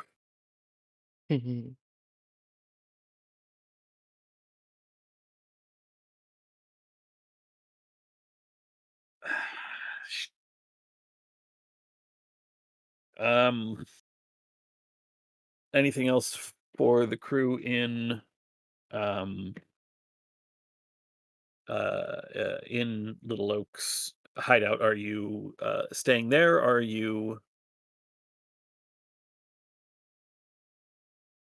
heading down into the pool to the island? What's y'all's plan? Banner is going to stay in one of the common areas in Little Oak, just in case any of the kids get up and want to talk about anything. Or play Dragon Chess, for that matter.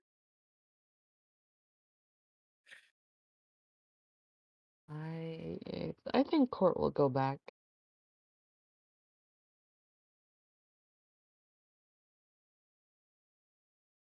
Go back to the shore.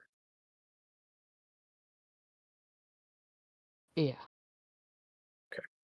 And Arlen? Arlen will stay with Banner to also be able to answer questions.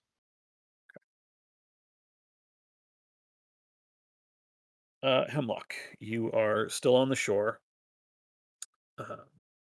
It will be a little while before Court returns to you. Is there anything? Is there Um, anything? yeah.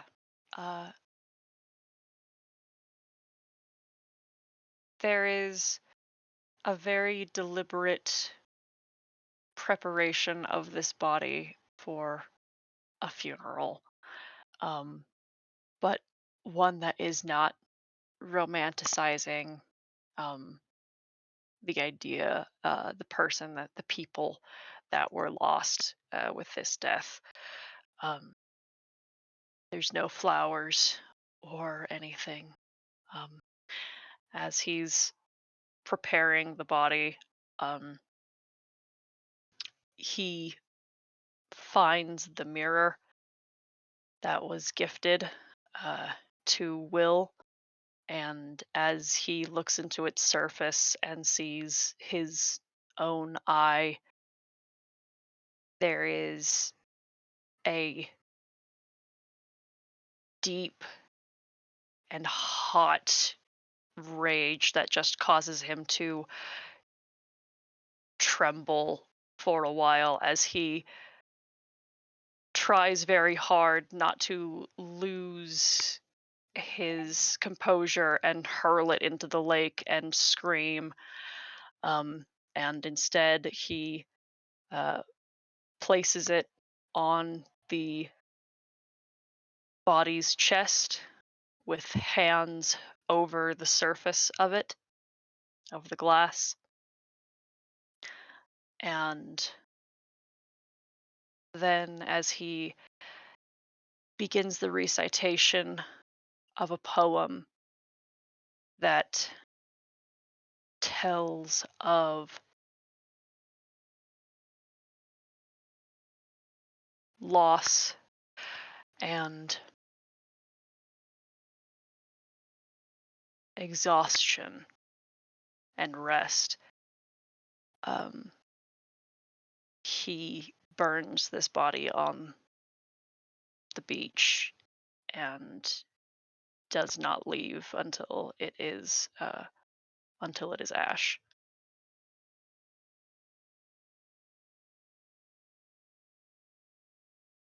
Court, you arrive on the shore as the flames are beginning to subside. The um, the air is thick with the smoke from this fire. The wood, the wet wood, still catches and burns,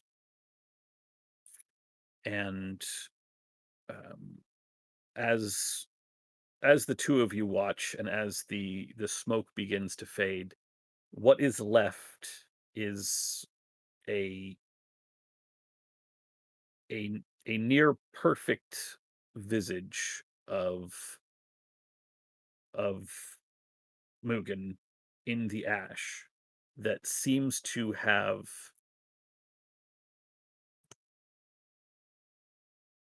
not solidified. That's not the word I'm looking for.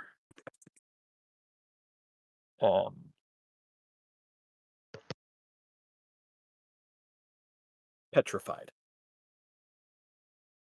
Where the ash would normally begin to dust away or blow away, or even crumple, the form holds. And though the fire has gone out, the stone remainder of this creature lies in a strange sort of rest, including the mirror. I muted myself by accident. and the two of you can either return to Little Oak or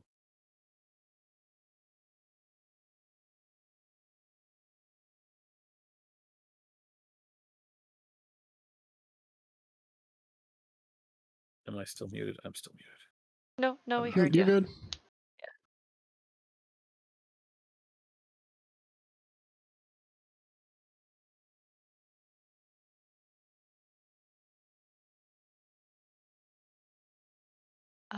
Hemlock does not make a move to leave the beach. Yeah, Court does the same, just with him.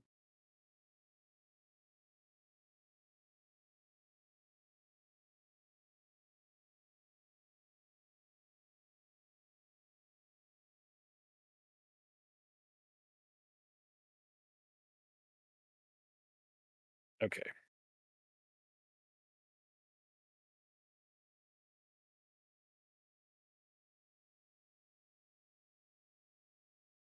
In your respective places, it is still I don't want to say morning, but um, the rest you had taken in Little Oak before this whole confrontation, not not excessively far behind you. The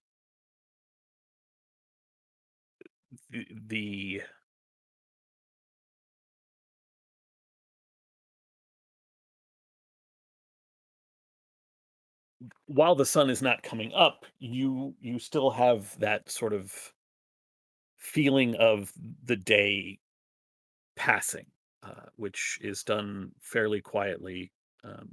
The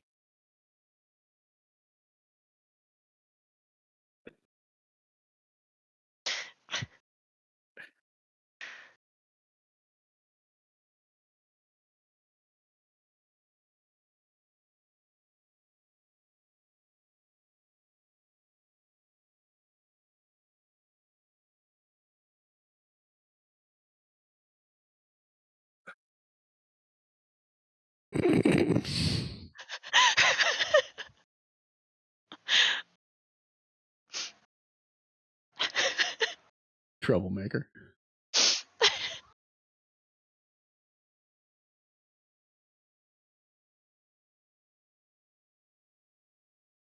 there are a few quiet hours that pass.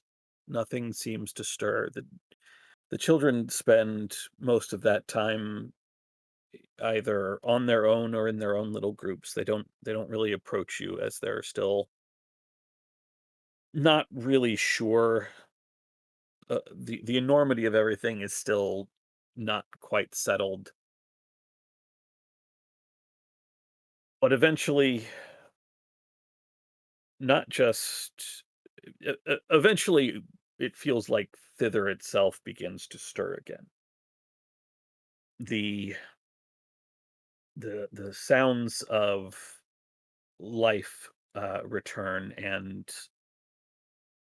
as Hemlock and Court, the two of you are still on the shore of the Wayward Pool. The a a sound almost like water droplets striking the Wayward Pool itself catches your attention as the unicorn Eladon walks across the surface of the pool itself and approaches the two of you.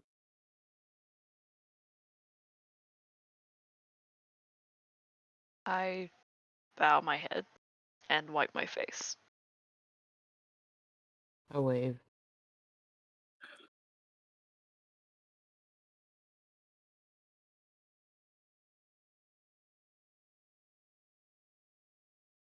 What is in the store then?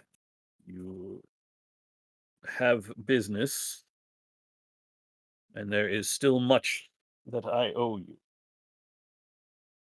But I am reunited with Lamorna, and she would speak to you and your companions.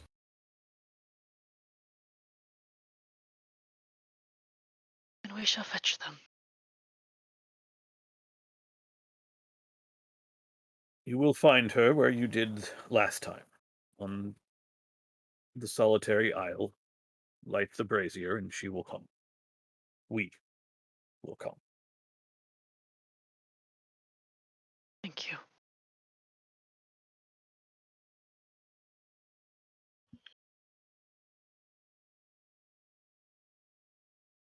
Is there anything anyone wanted to do before heading to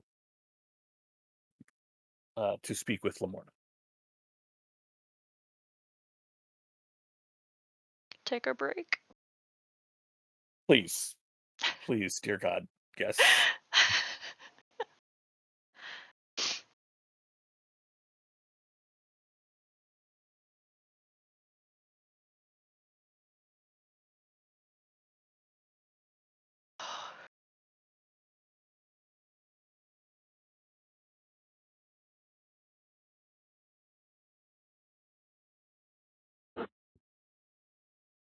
Yeah, I feel like I might be watching an episode of Ted Lasso during the break. Let's stream that. Nice. How's I everybody gotta- else? I gotta leave the call because my desktop app is glitching, but and I'm probably gonna go grab some water while I do that, but I'm not storming out, don't worry. Oh, great. I'm glad. Yeah. Just a heads up. Yeah, I just wanted to check in with.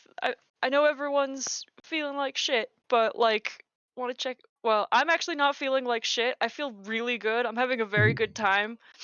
It is just, It's an emotional session. That was rough. yeah. Yeah. Everyone else doing okay? Yeah. Thanks for Who? checking in. I feel a little better in that I feel like we bent over backwards, right? And exercised just about everything we could to give Mugen an opportunity. And Yeah. Mugen was just like, nah, I sort of just want to hunt kids at this point. Yeah. Can't really have that. Yeah. Like, I know we said we want to help you out, but we don't want to help you out with that endeavor. That would be bad. We've been very upfront with the fact that he is allowed to exercise free will, Yeah. but we're not going to let anyone get hurt. And Right. so I feel like we did. I feel like, Miles, it is bedtime. I Yeah. feel like we did exactly what Right. we could, given Absolutely. the tools that we had. Best of bad options.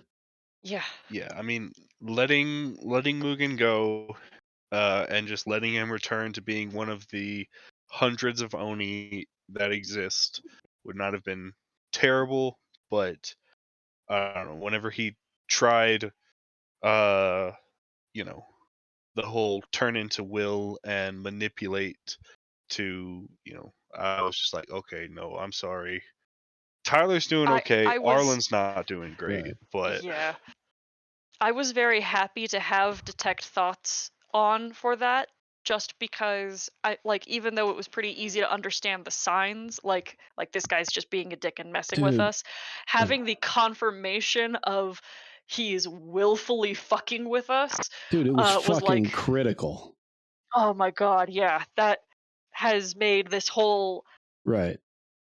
the mind reading has made this whole thing go down so much easier for Right. me. Holy Right. shit. I mean, it just means we're not like, if we didn't have that, we'd spend at least until next session, like second guessing, Yeah. and being like, Yeah. oh, well, did this mean that, or did this mean the other thing, or what's the sign here, or maybe we could have heard it. But no, thanks to Detect Thoughts, we don't have to worry about any of that stuff, Yeah. which is huge. Yes, we can. Right. Tyler, I want to apologize to you. It didn't occur to me until after I said it. I didn't mean to put you on the hook for dealing with the kids, right? I was just trying to tip my hat to the fact that you're the storyteller. And I No, realized, yeah, for sure. And I realized like like 3 or 4 minutes afterwards, where I was like, "Oh fuck!" You basically suggested this course of action, and then once it was accepted, said, "Okay, Tyler, now it's your problem. You figure it out." And I no, apologize for that. it definitely it fully made sense. And like I was already like whenever we Mhm. the when the topic of talking to the kids came up, I was Mhm. like, yeah, I think Arlen's probably the one to do this. Okay. Like, Ollie, do you feel like talking about this, or do we need to stop talking about it?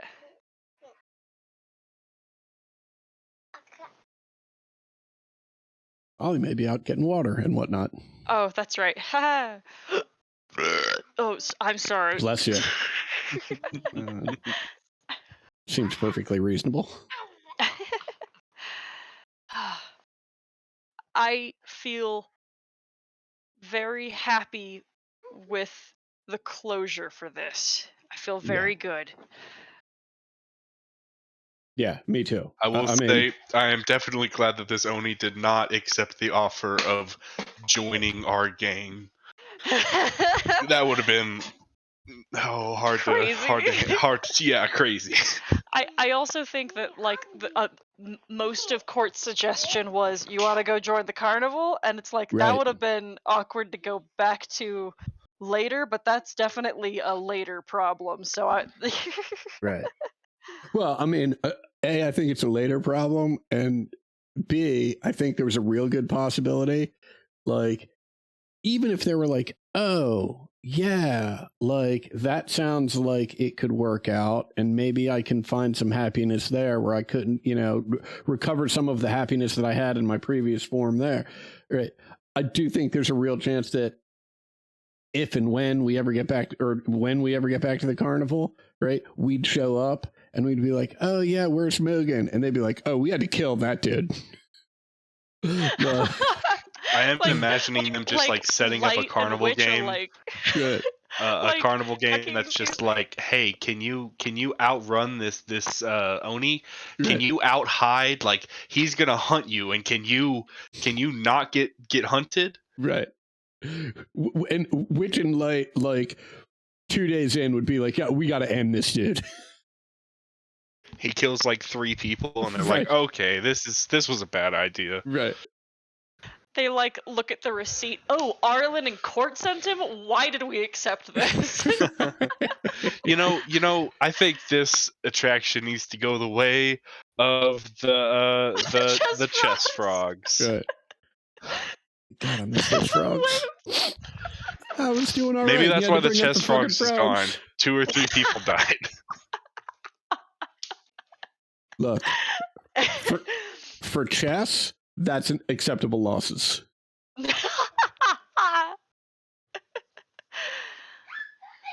Miles, for crying out loud, it's bedtime. I'll be back in a moment. Okay.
Yeah, no.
How's Ted doing?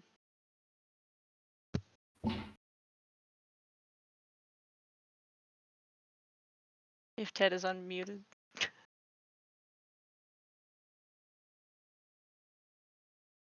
No, I was muted. I am okay.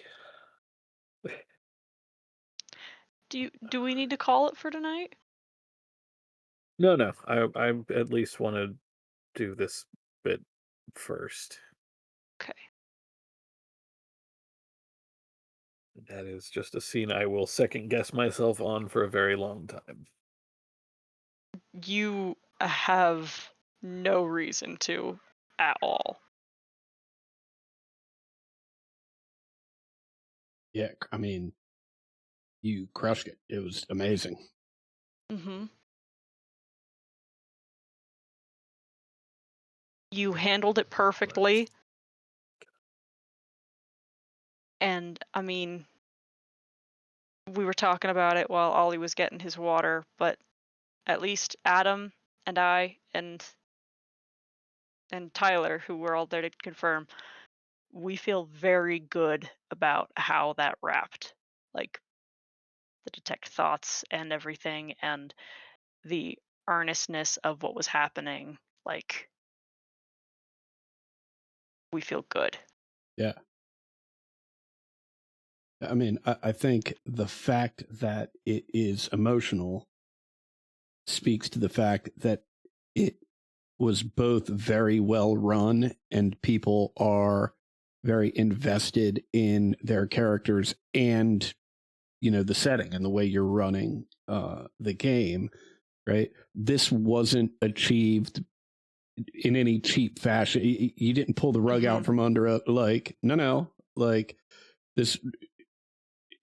We've had every opportunity and then some, and then you know, in this evening, right? And to echo what Max was saying, like handled super well. The detect thoughts went a very long way to, you know, giving us information so that we wouldn't have to second guess ourselves. But the only reason that's true is because you were relaying consistent information about the motivation of Mugen, right? That made it pretty clear, like, dude, there's nothing you guys can do. Like, I know it sucks, right? But this dude's going to go eat kids. Right. And when faced with that, it makes it a lot easier. Like, it's still emotional even because we with like that, Will. yeah, even like with the first indication that, okay, this guy wants to be a dick, okay, and like we'll give you plenty of opportunities, and like you handled his decision making very well and in a way that helped us in our decision Right. making and clearing our Mm. consciences of it. Like Right. you pulled that off like I could not believe. Like that was spectacular because of how you handled it, Ted. Yeah. And I'm not just saying it to reassure you. Like, Right. The particular point that I did not see coming at all, and I thought was, Ted, you did very well and was super helpful to me as a player, was you had sort of announced that we're in the midst of this skill check. And I was like, okay, well, dude, if we win this skill check, shit's going to get weird because I don't have anything to turn this around. Like, you know, even if we win the skill check and he's like, okay, fine. Like, I believe you. I think you can help. Great. Right. But you made the choice of, oh, we won the skill check. All that meant is that he wasn't actively fighting us anymore. Right. It didn't mean that he suddenly agreed with us and believed everything we were saying. Right. It was just like, okay, like, I get it. Like, you're not going to let me just, you know, do whatever the fuck I want to do. So, okay, I'm going to lay here under this immovable rod for a bit. Right. And see what you guys can come up with. And I'll talk with you. But like, I just want to be gone. I want to forget all of this and I want to go hunt kids someplace else. Right. Made it super easy. And as evident, like, just, you know, in character, that was like, okay, when Banner stood up, that was essentially him being like, okay, this is done. Like, nope. We've talked about this as much as possible, but if this guy wants to go do what he is saying he wants to do, he's going to do it over my dead body.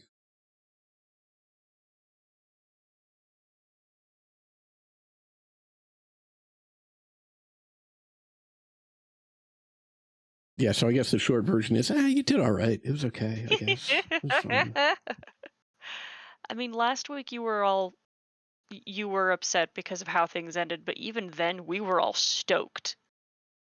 And this resolution is full resolution, and I am happy. I mean, don't get me wrong. I'm still going to watch episode 2 of season 2 of Ted Lasso after this, but Yeah, but you might have done that anyway. Like, oh, no, not might have. Like, I mean, we watched episode 1 of season 2, and as a result of that, I've already watched season 2 in its completion again. I like the show. It's okay. You got it, Oliver.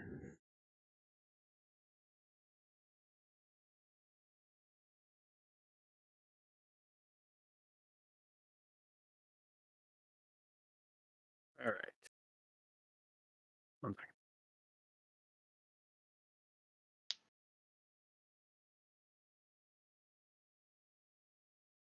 second. Okay. Do we have everybody? I see. Yes. Okay.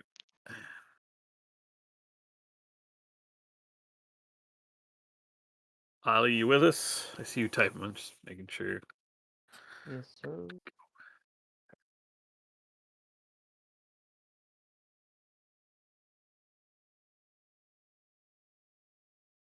Citra is an emulator for the Nintendo DS. What? Tyler may or may not be trying to figure out how to play Pokemon on his computer. I see.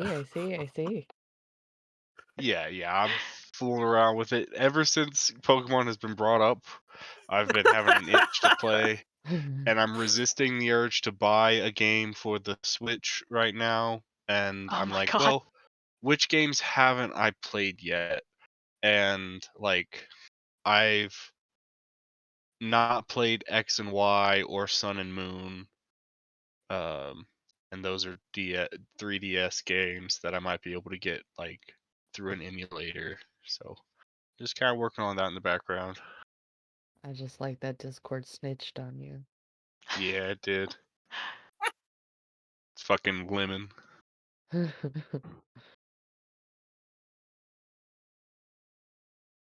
Okay. You gather on the solitary island in the center of the Wayward Pool. The rocky surface, the scraggly grass that clings to the cracks in the rocks, and holds on the large iron brazier that you have used before. You ignite it as Eladon said, and once again the flames begin to jump and dance and swirl in all of the hues of a rainbow. And a few moments after you do, the mists, as they always do when the unicorns approach, separate across the surface of the water as Lamorna and Eladon both walk across the water's surface and stop a few feet from the shore's edge to make sure that there is plenty of space. And uh, looking down at you all, Lamorna speaks into each of your minds,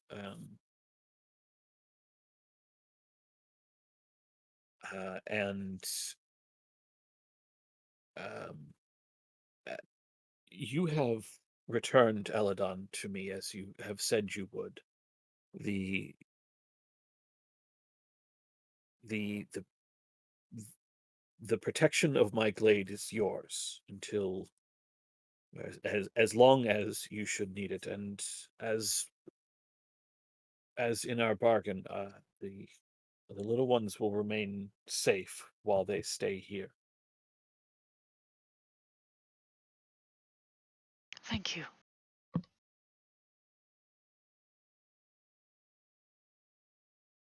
There is a flare uh, from the brazier, and um, Lamorna is suddenly in the midst of all of you, and the flames uh, begin to spiral and pull up to the very tip of her horn, which she then touches to each of you in turn and bestows upon each of you Lamorna's charm, which should be visible.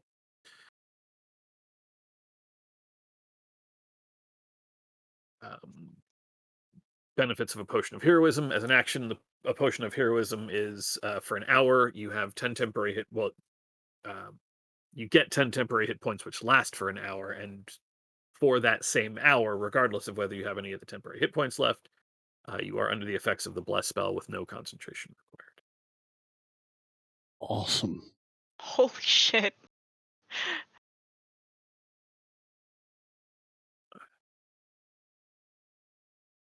Eladon tells me that you intend to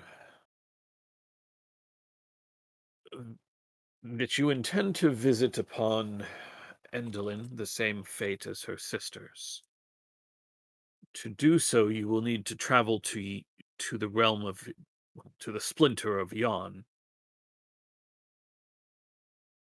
which is in the mountains. I am neither of us is aware of a pass, but perhaps there is someone that perhaps there is someone that might be able to guide you.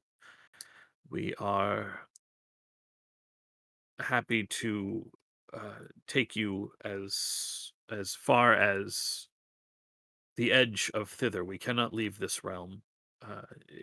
To do so would drop our protections around the pool.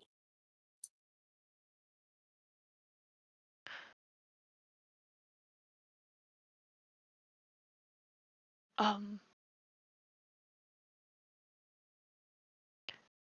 how do we feel? How do we feel about going find Chucklehead? I was literally about to say, where is that guy? Hemlock kind of grimaces and looks at everyone else and says, "We probably know someone."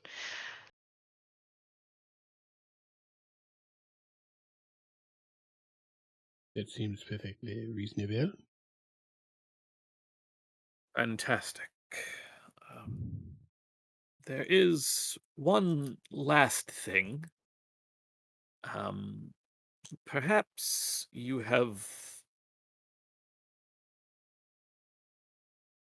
We can sense the occupants of our realm, and there is one here who seems lost, perhaps one of yours. And uh in the flames of the brazier, the image, oh boy, the image of Clapperclaw the Scarecrow Oh, no!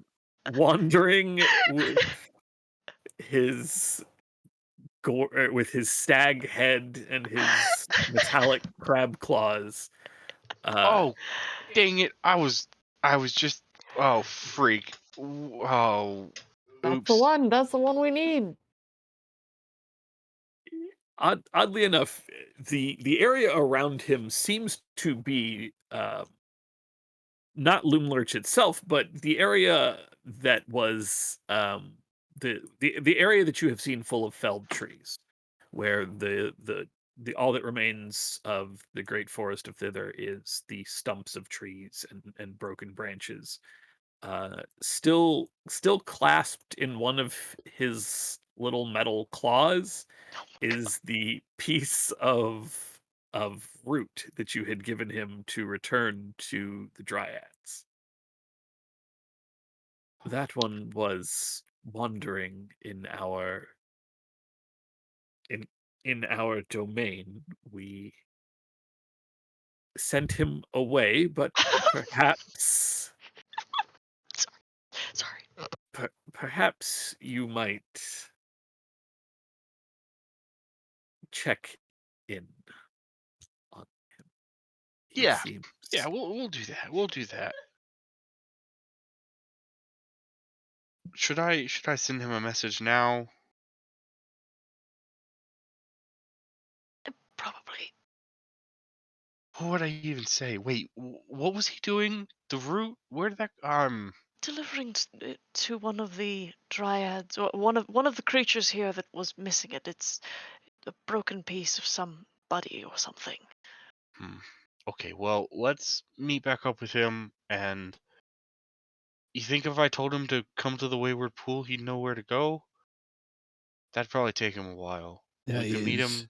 absolutely no chance that he would know where to go. He didn't know where to find Loomlurch. Perhaps we should just go there and meet him there. Yes, and we want to Yeah. check in on Chucklehead anyway, so seems like the best course of action. Okay, yeah. And I'll cast sending to him. Hey,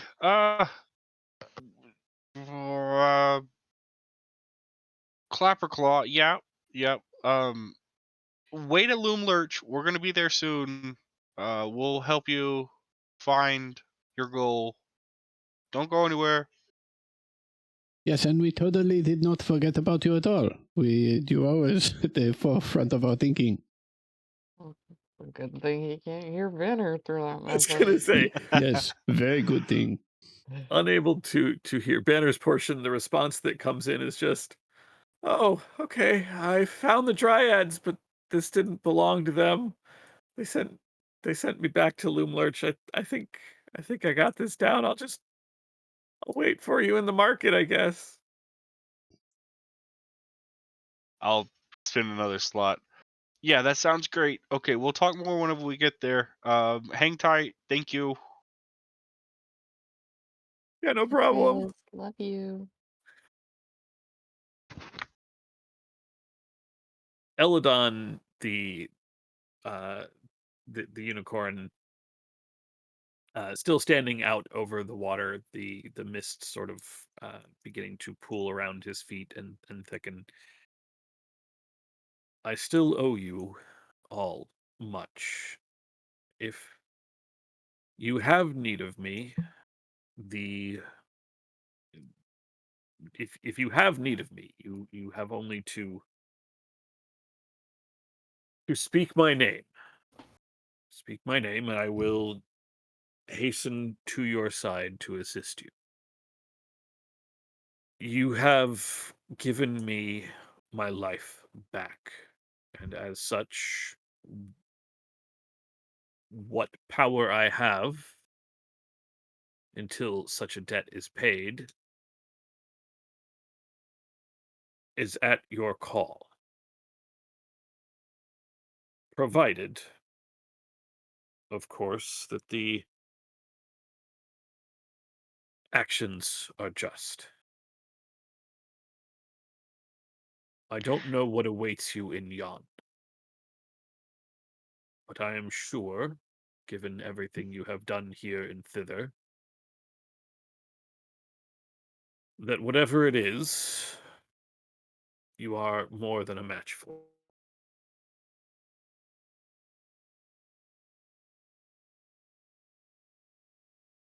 We were told that your horn was used to divide this world. Is that accurate? What was done with my horn after I was transformed, I cannot say. I had lost myself by then. I was the toy from which you rescued me, forced to carry Skabatha like little more than a hobby horse. Provided the Hourglass Coven is no more, would you be able to heal this realm? On my own, I do not think so. Not even with Lamorna's help.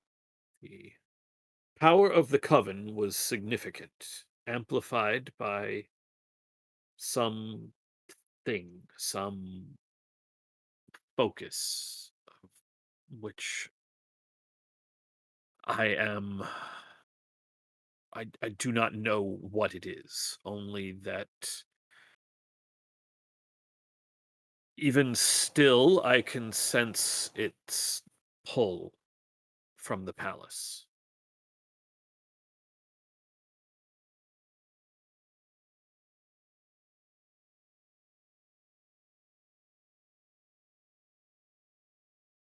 Thank you. Good luck. Endolin will no doubt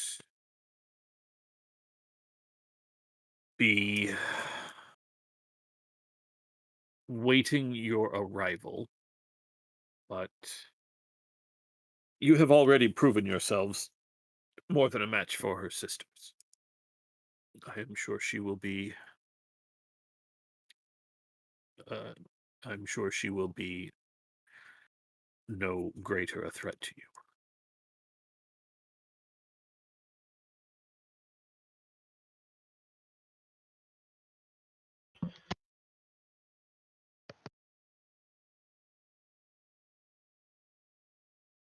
When you are ready, Lamorna and I can take you directly to Loomlarch. If you would like to rest or prepare yourselves or say your goodbyes, we will be here when you are ready to go.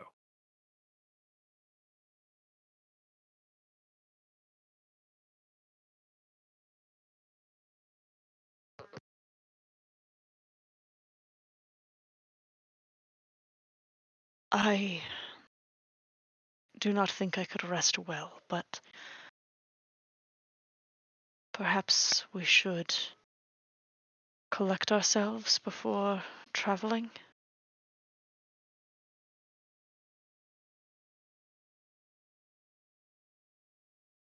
Certainly.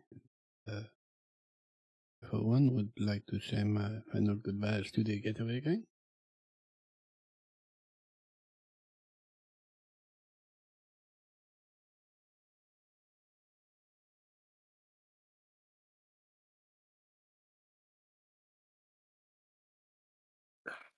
You, uh, y-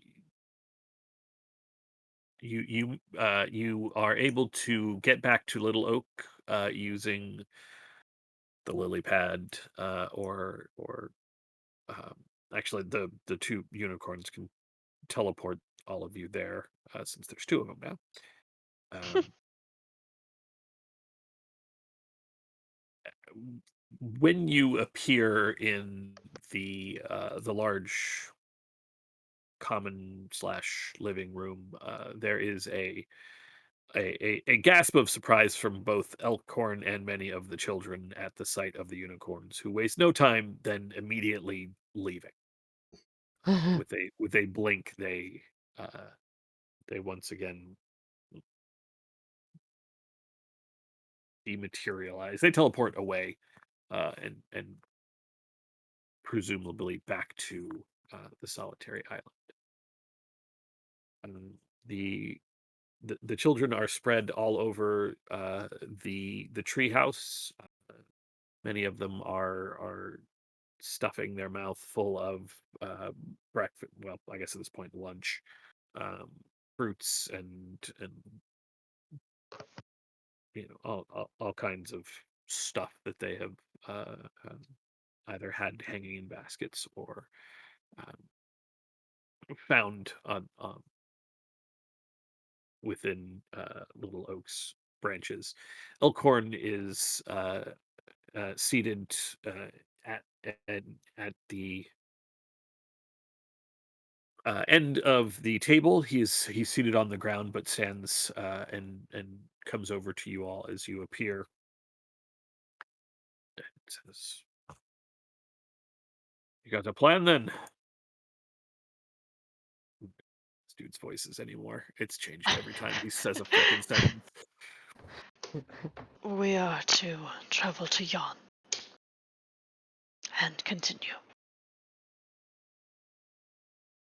You've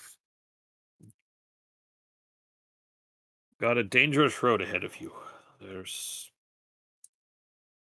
plenty of help, uh, plenty of folks willing to help if you can find them, but they'll, well, good luck.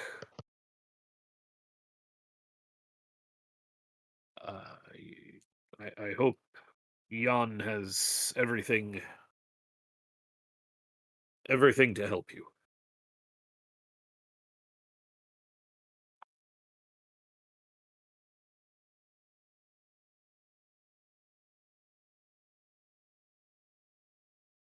Uh, Sometimes one at a time, sometimes in small groups. The various children that you rescued from Loom Lurch approach each of you to say their goodbyes. Um, Zener, the half orc, has sort of drawn herself up and not really um, instead of like it- to say goodbye, she basically she's just like shaking hands and trying to be very not official. That's not the word I'm looking for, but um, I can't think of the word. Regardless, like I said, they either on their own or in groups, they all come and eventually the entire group of them is congregated in the living room, uh, rapid fire asking questions, without giving you all much time to answer. Like, where are you going? Oh, they're going to yawn. They're going to go stop the next hag. Oh my god, you're you're going to go fight the hag? What, how are you going to get to yawn? Do you have a plan? Oh my goodness, I've heard that she has a stage for a dress, and she sees the future. No, she doesn't see the future. She's just a crazy old hag. No, and the questions sort of fade into muttered arguments,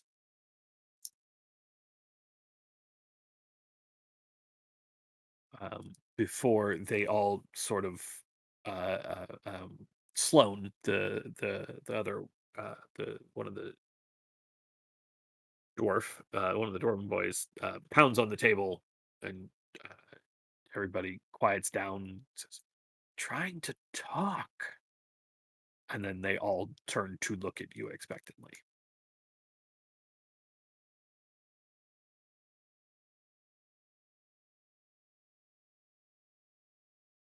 Uh, kind of tilt my head towards Arlen to let him take the floor.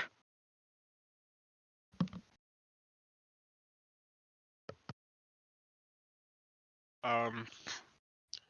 So yeah, the unicorns are going to be able to take us to Yon.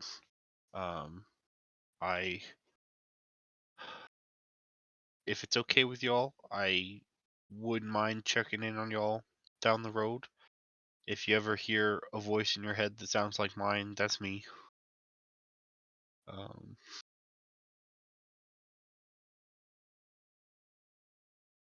Good luck, happy travels. One of the young halfling boy raises his hand. This is Wendell, who was in uh, the the the weaving room. Yeah, Wendell, what's up? Are are, are you gonna talk in my brain? I mean, only if you're cool with that. I mean, it's just sending you a little message, and then you can send me a little message back. So cool. Um, Question. Shoot.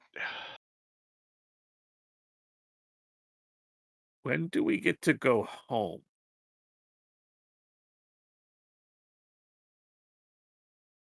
Well, we haven't quite cracked that nugget yet, especially because all of you are from such disparate, different locations.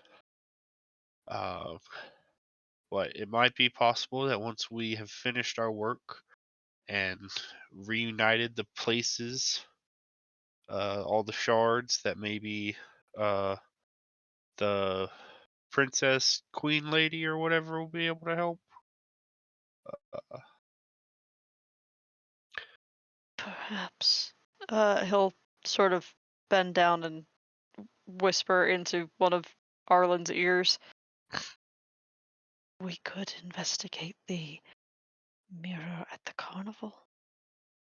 The mirror within Loomlurch. I thought that mirror was in Bavlorna's place. There was one in each. Oh yeah, okay. Yeah, well, we'll yeah, we will definitely figure that out. But for the meantime, Little Oak and Elkhorn, or Yeah, Elkhorn. Elkhorn will keep you safe.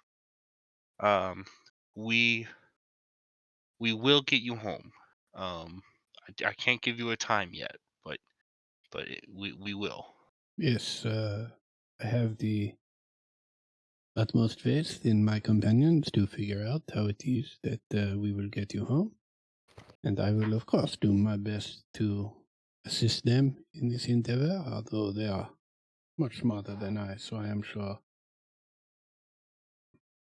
they will be carrying the heft of that weight. However, until such time as we have figured it out, as Arlen and Emlock have suggested, please stay here in Little Oak and Elkhorn, and they will help keep you safe. And Banner will take off the leather disc that is his current face with sort of kind eyes, and he'll just put it down on a table and hold on to this, because it is my promise that I will be back to help get you all home once we figure out how that should be done. And at such time, you may return this particular face to me.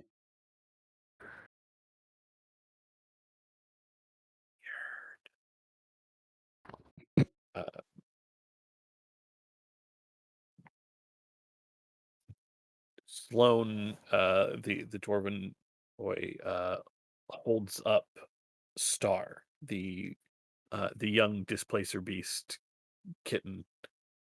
Are you gonna take Star with you now, or you said you wanted to get them back also? You all can take good care of Star while we are gone. We are Okay. not going anywhere safe. Okay. Okay. I think they meant if we just want to put stars through the mirror, like right now. No. If we go to Loom Lurch, like Little Oak can follow, and if the mirror works, we can just drop Star off for sure. But we'll have to see. We will have to see. Yeah.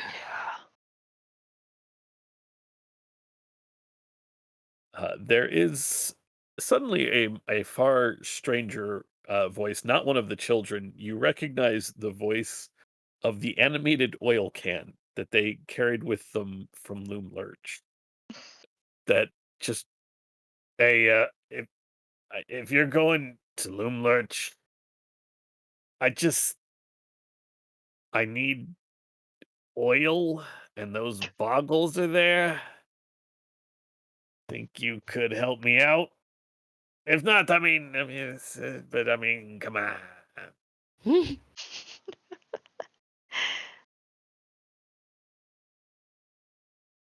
I really need to get back to Matterhorn at some point.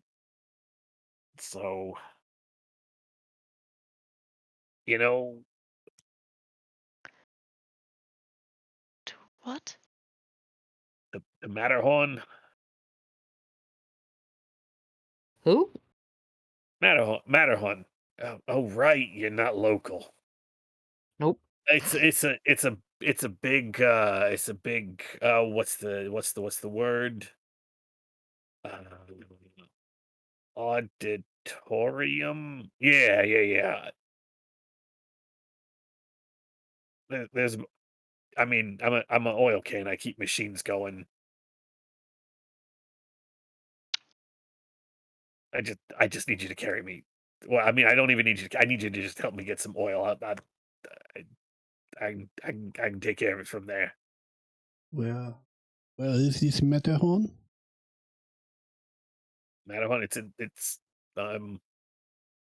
it's past Jan Spinner's place, so that's a thing. But I mean, and the oil can sort of spins around in a circle a few times, uh, then adjusts back the other way, and it's sort of just flopping around on you know like the old cartoon oil cans. I mean, I'm Mhm. pretty sure I showed you all Mm. Squirt. So he's just sort of flopping around on the part that as a like if a human being were using this that you would press, and then so he turns clockwise for a little bit and then turns back until the crook of the oil can, the part that is bent for the oil to flow out of, is pointing vaguely off into what um, uh, Hemlock, what you recognize a as a far northern direction. Yeah, so about I don't know that way, past past Loomlarch where you found me. That's why I was there. I just need you to catch some boggles. It's really, I mean, from there I'm out of your hands.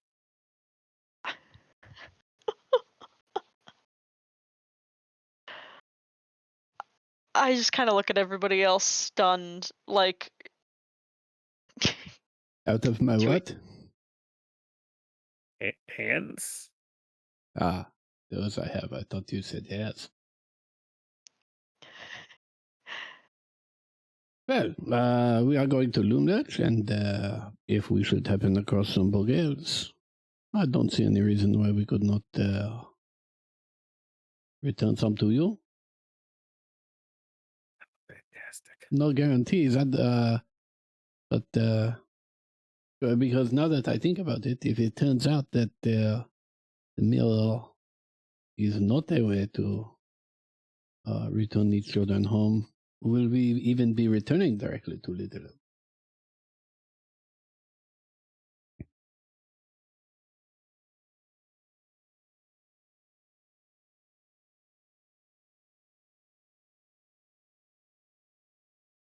We will do the best we can. With a hollow metal clopping noise as this oil can, this animated oil can, very slowly flops its way over. Um, the uh, the rest of the children murmur their the rest of the children. I say that like he's a child. Uh, the group of children. Let's try that. Uh, all murmur and mutter and with uh, uh, more than a few tears, say their goodbyes and you are hugged as much as you would like to be by this group whom you have rescued. Uh, and then, unless there is anything else you would like to do, you can make your way to the solitary island where Lamorna and Eladon will take you directly to Loomlurch. Yep. Yeah.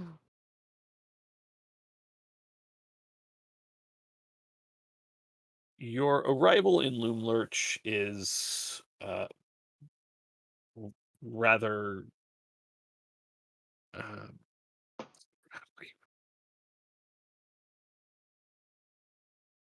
the area around Loomlurch is quiet. Even the market, which when you arrived here was full of workers, if nothing else, if not customers, a few of the stands are closed. Even the ones that are open have only a single goblin working to to fill the bins of uh, their respective candies and treats. The workshop itself, now lacking air quotes on the word workers, um, still flickers with the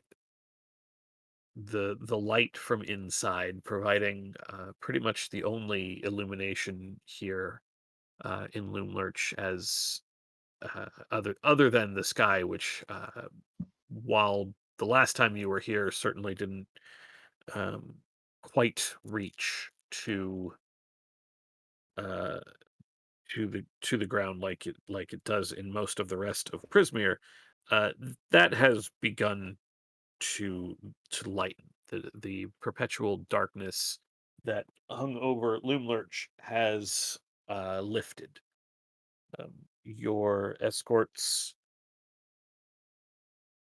um, uh, drop not drop you off.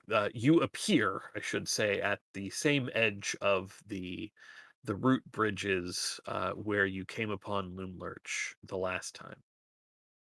Silently, Lamorna silently just nods and teleports away, while Eladon turns and just says, "Remember, call my name when you need me. I will do my best." And then he too is gone.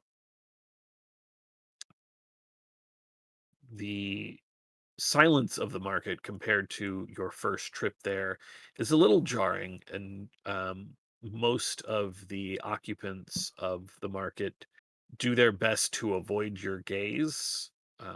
They they scoot off into the darker or deeper parts of their tents. They suddenly find themselves very busy with something in the bottom drawer behind the counter, all except for one, um, coming towards you with the uh, with rapid steps, the toffee apple head of um,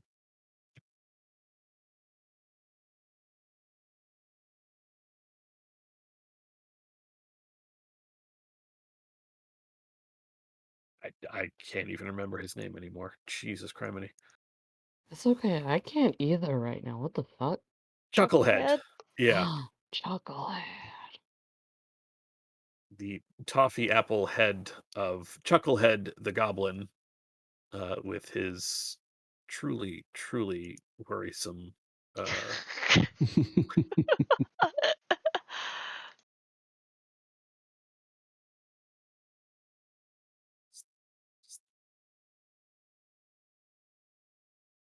Pop that, pop my friend there up. Oh boy. Oh, I don't like him. Thank you. He is my friend. I can be friends with him, but I don't like him.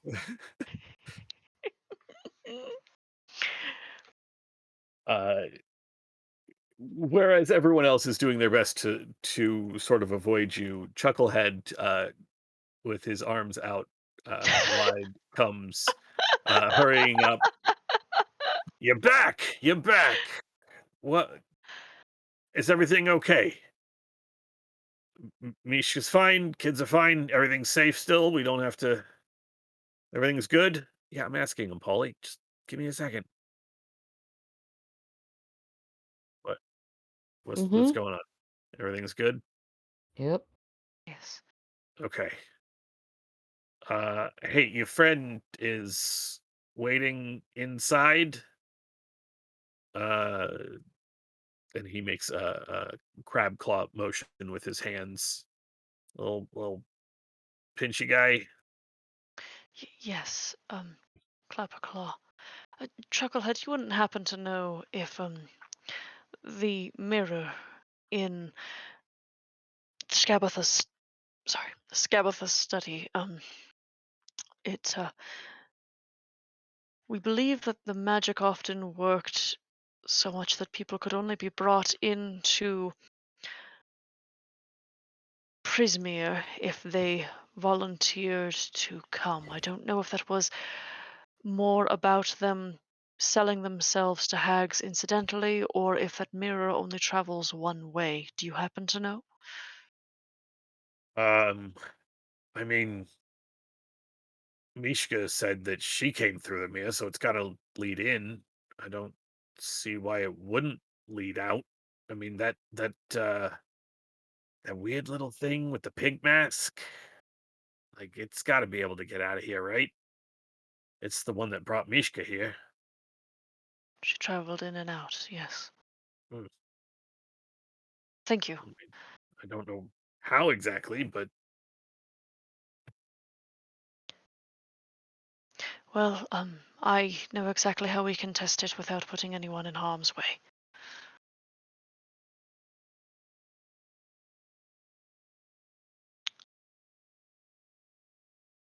Um, okay. Good. yeah. I think we'll go find Clapperclaw, right? Unless we have anything else we need to do. Mm-mm.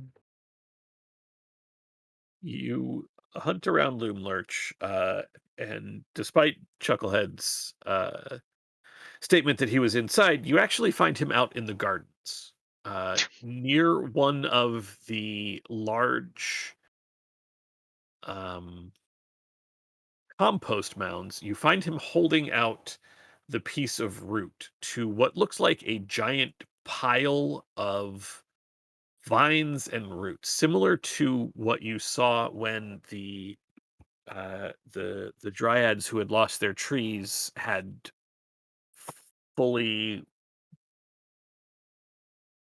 um, lost themselves. A giant mound of plant matter, a not quite an arm or a tendril, but a large um, mass of vine and uh, uh, leaves and flowers takes the piece of root out of Clapperclaw's hands, and Clapperclaw backs up, and it draws itself up to its full height, which is uh, almost twice your height, Banner. And then with with the sort of crunching of the sound of dead leaves and breaking branches, it then begins to walk off into thither. And Clapperclaw, in an approximation of wiping your hand, dusting your hands off, uh, is doing that as he turns. The hollow sound of his metal claws just sort of clang, clang, clang, clang, clang Mhm. as he turns to see you all, uh, and does the same sort of vaguely opening his claws to simulate thumbs up that he had done with you not that long ago, Court. Uh, hey, I, you found me. I went and found those dryads, but uh, they said it wasn't any of theirs. But they asked around for me, and well, it turns out I walked all the way from Loom Lurch halfway to the Wayward Pool just to get sent back. But we helped. We We helped appreciate that. you. Well done. Well done. But what you doing back? I tried to find you guys, but like anytime I tried to get close to the pool, I'd just suddenly find myself like back in the forest. We came to find you. You Unicorn did? protections. You know. Oh, I don't. I don't really know, but what can I do for you? What do you need? We're off again. We need you. Oh, okay. Okay. Uh, sure. Where are we going? Where are you going? On to the next tag. On to yon. Oh, Onward and yonward. hey, that's pretty good. Uh, y- uh, y- y- okay, yeah, I I can go with you. Um, mean, do you want to stay here? No, not really. This place is awful.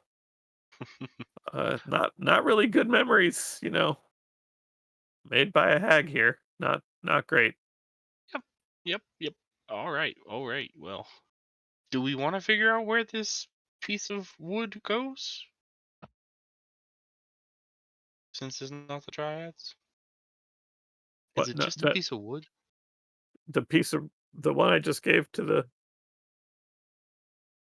yeah, you saw him give that piece of root to the giant mound of plant that had been serving as compost. Ah. Well, okay. Yeah, I guess I was distracted. Well, in that case, all right. Let's go. We just gotta march back to the pool. Oh, no. Um, well, I have a couple of things to do here first. And also, well, we have to find our own way to Yon.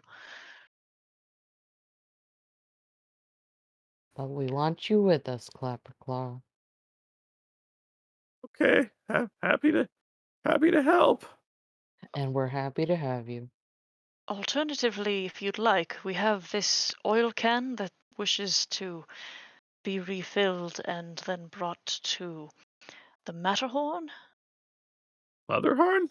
Yeah. Um, I don't know how to get there. That's in Yon. Oh shit. Okay. Oh, that serves us well enough, I suppose. Wait, is that where you guys are trying to go? Mm-hmm.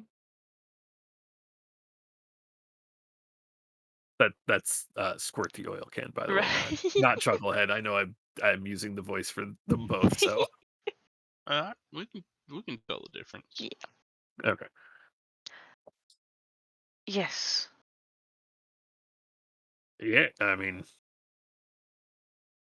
these little boggle oil. I'll take you right there.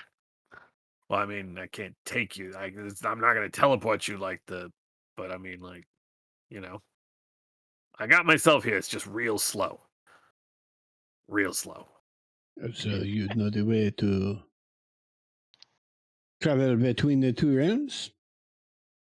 Did I show you guys Squirt? I don't know if I did. I think I did.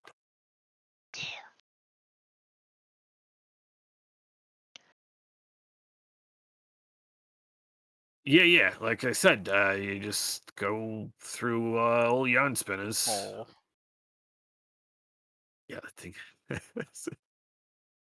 He has my That plan. well. It's Yes, it's got a speed of 5 feet, so that's why I was. nice. Yes, let's get you some Bulgarian so that you will be filled with oil and you can lead us on to Yon. And we will help one another. You will give us directions and we will make sure you get there quicker than you would on your own.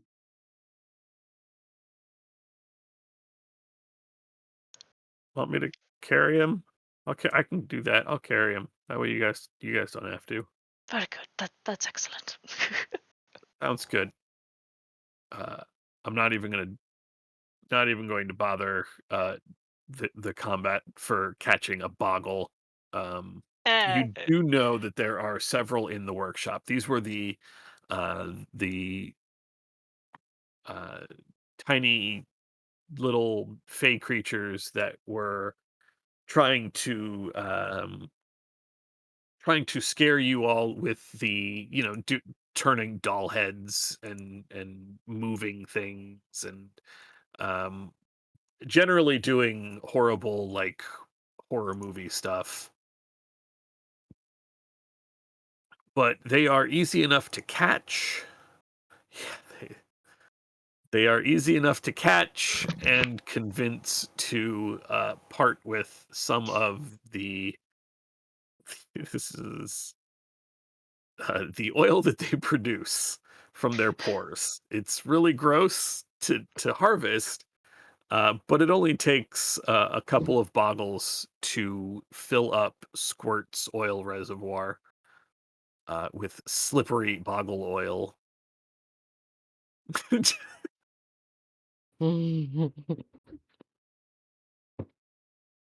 and then you are able. Uh, then Squirt is good to go. Um, the mirror is exactly where you left it, basically yesterday. In the base of the third tower that served as Nightshade's study, um, uh, uh, secured to one of the bookshelves.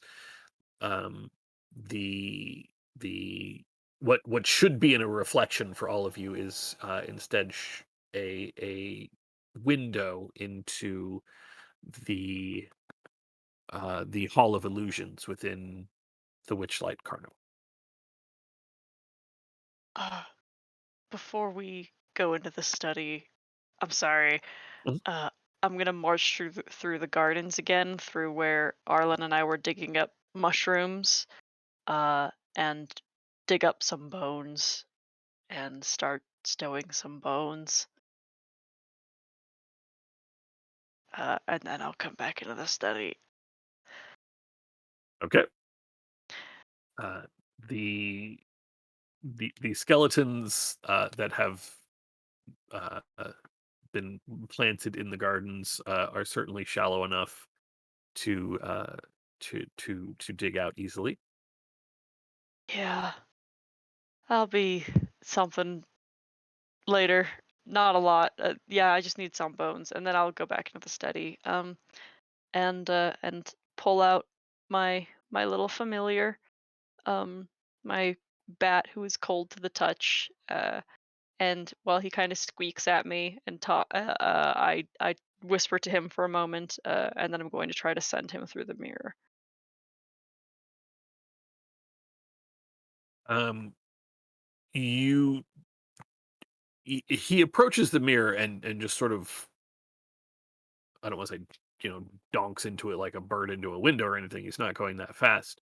Um, the the mirror is not too dissimilar from the one that you yourselves came through from the Witchlight Carnival that brought you onto the Queensway Road. And you can sort of intuit that there is some sort of, as there was with the one you came through, Mr. Light used a command phrase to activate the portal itself. Um, when he did, you know what? That's one of the handouts I never showed you guys. When he did, there was a very obvious magical effect, a swirling of a swirling on the surface of the mirror, um, that created the actual portal to come through. So you know that you will need some sort of command word. Oh fuck! Don't we have one of those somewhere? A command word? Uh huh. Oh my god! Oh, where did it go?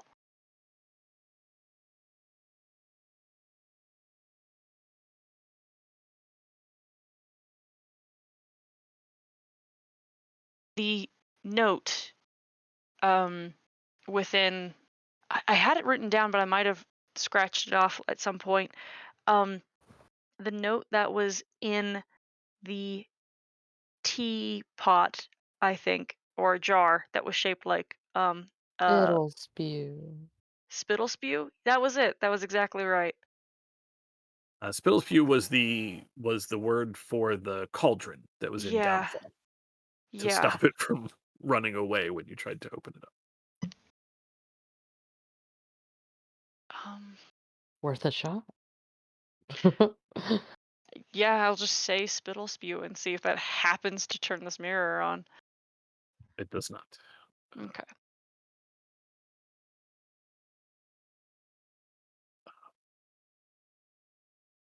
So I may yet be away from reuniting with their father. Mm. Second, I gotta remember if this thing can.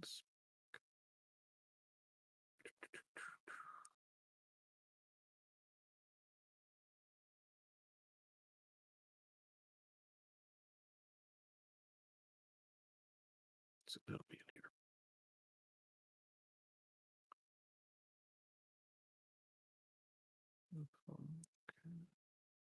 Speak what languages? Oh boy. Well, we'll see. The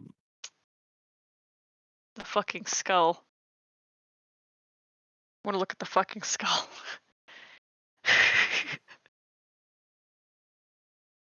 Sorry, I'm dropping you all back on Loomlurch real quick. I don't know why I did that, because I needed to be in Loomlurch, not you guys. Okay. While you are talking to each other and having the and trying to get Johnny through the mirror, after a few moments while you're trying to remember the passwords and whatnot, a hissing voice from up the stairs, on the stairwell above you, and you can see the green dragon, the small wormling that you had found nestled in one of the many Jack in the Boxes scattered throughout. Does anybody speak Draconic?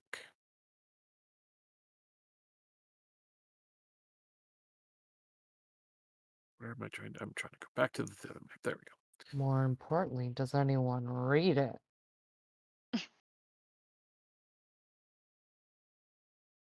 I really should just use my my whatchamacallit to just have comprehend languages.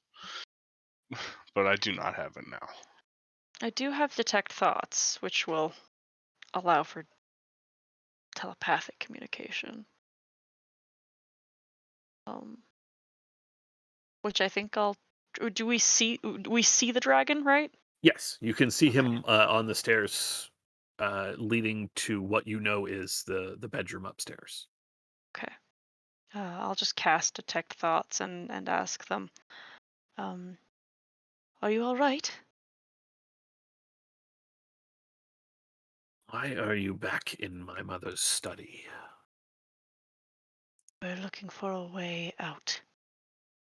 The door is right there. Another door.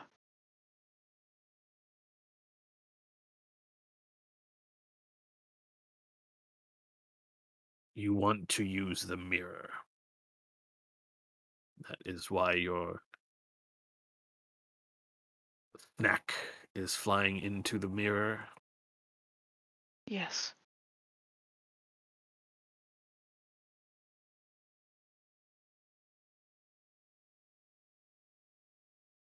What is it worth to you?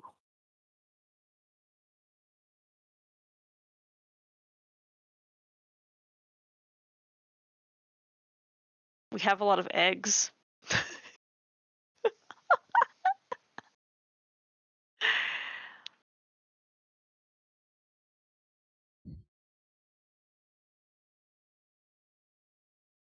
I am a... It is time for me to begin my own horde. Oh my god. Okay.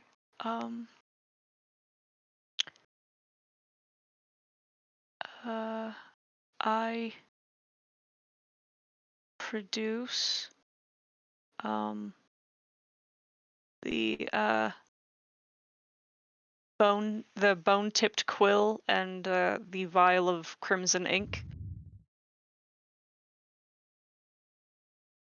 If you wish for a horde, these two things never run dry. You may have as much of them as you'd like.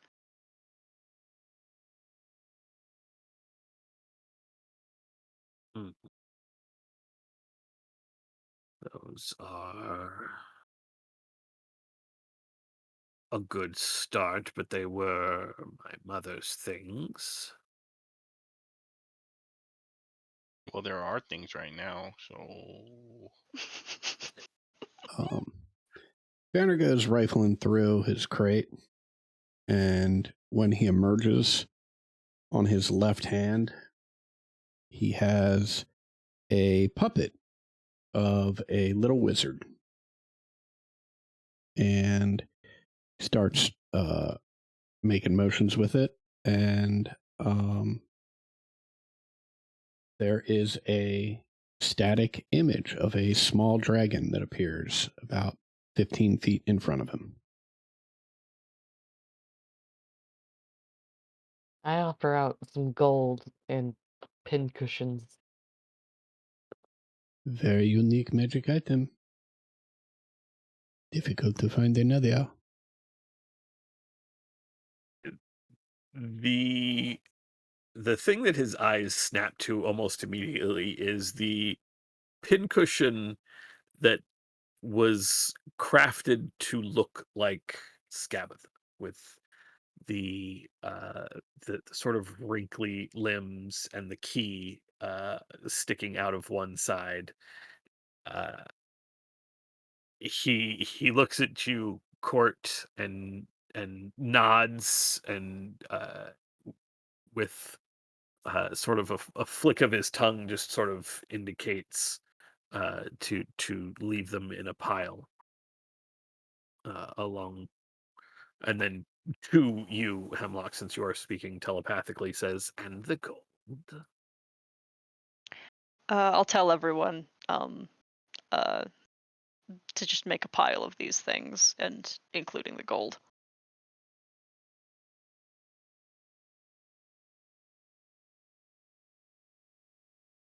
Okay, I leave just the one pin cushion and 10 pieces of gold.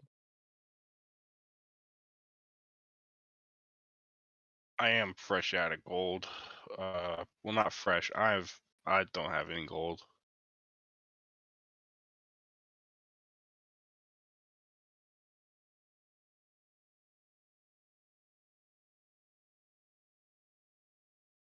Hate that this game is going to make me say this, but the S- speak the word Rumpelstump. I'm sorry. I'm sorry. Rumpelclump. That's my bad. I said that wrong. It's I even am, worse. I am terribly sorry. I was a bit distracted. What was it that you said? Rumpelclump, and the portal will form. It will not last long, and you cannot use that password to return.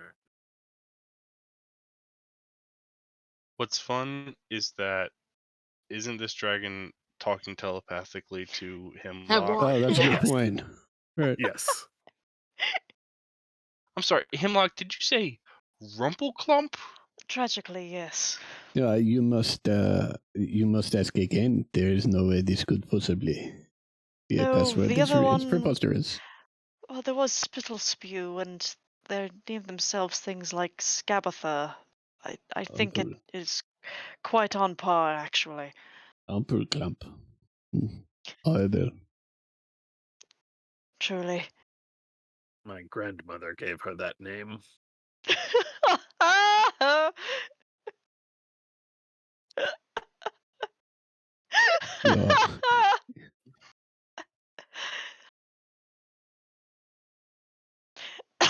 Okay.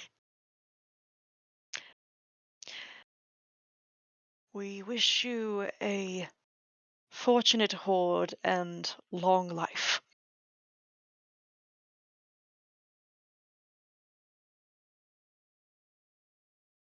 And then I think we'll just wait for Little Oak to come through.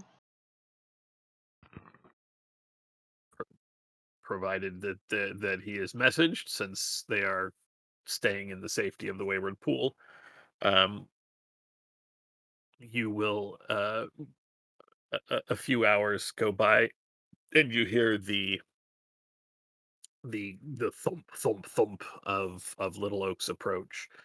He comes from the direction that you all went out, meaning that he sort of went out past Limlurch and hooked around. And he is eventually outside in the garden with everyone sort of peering down at you from the treehouse. Elkhorn is somewhat shocked as he stares down. Like, I definitely didn't want to be back here anytime soon. Just a quick aside, did we get Elkhorn his shit? Yes, you did Okay. find that last time.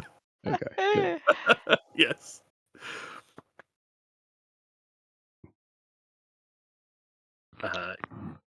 You can retrieve the kitten Star from the treehouse. There is no small amount of tears as many of the children say goodbye to this little cat.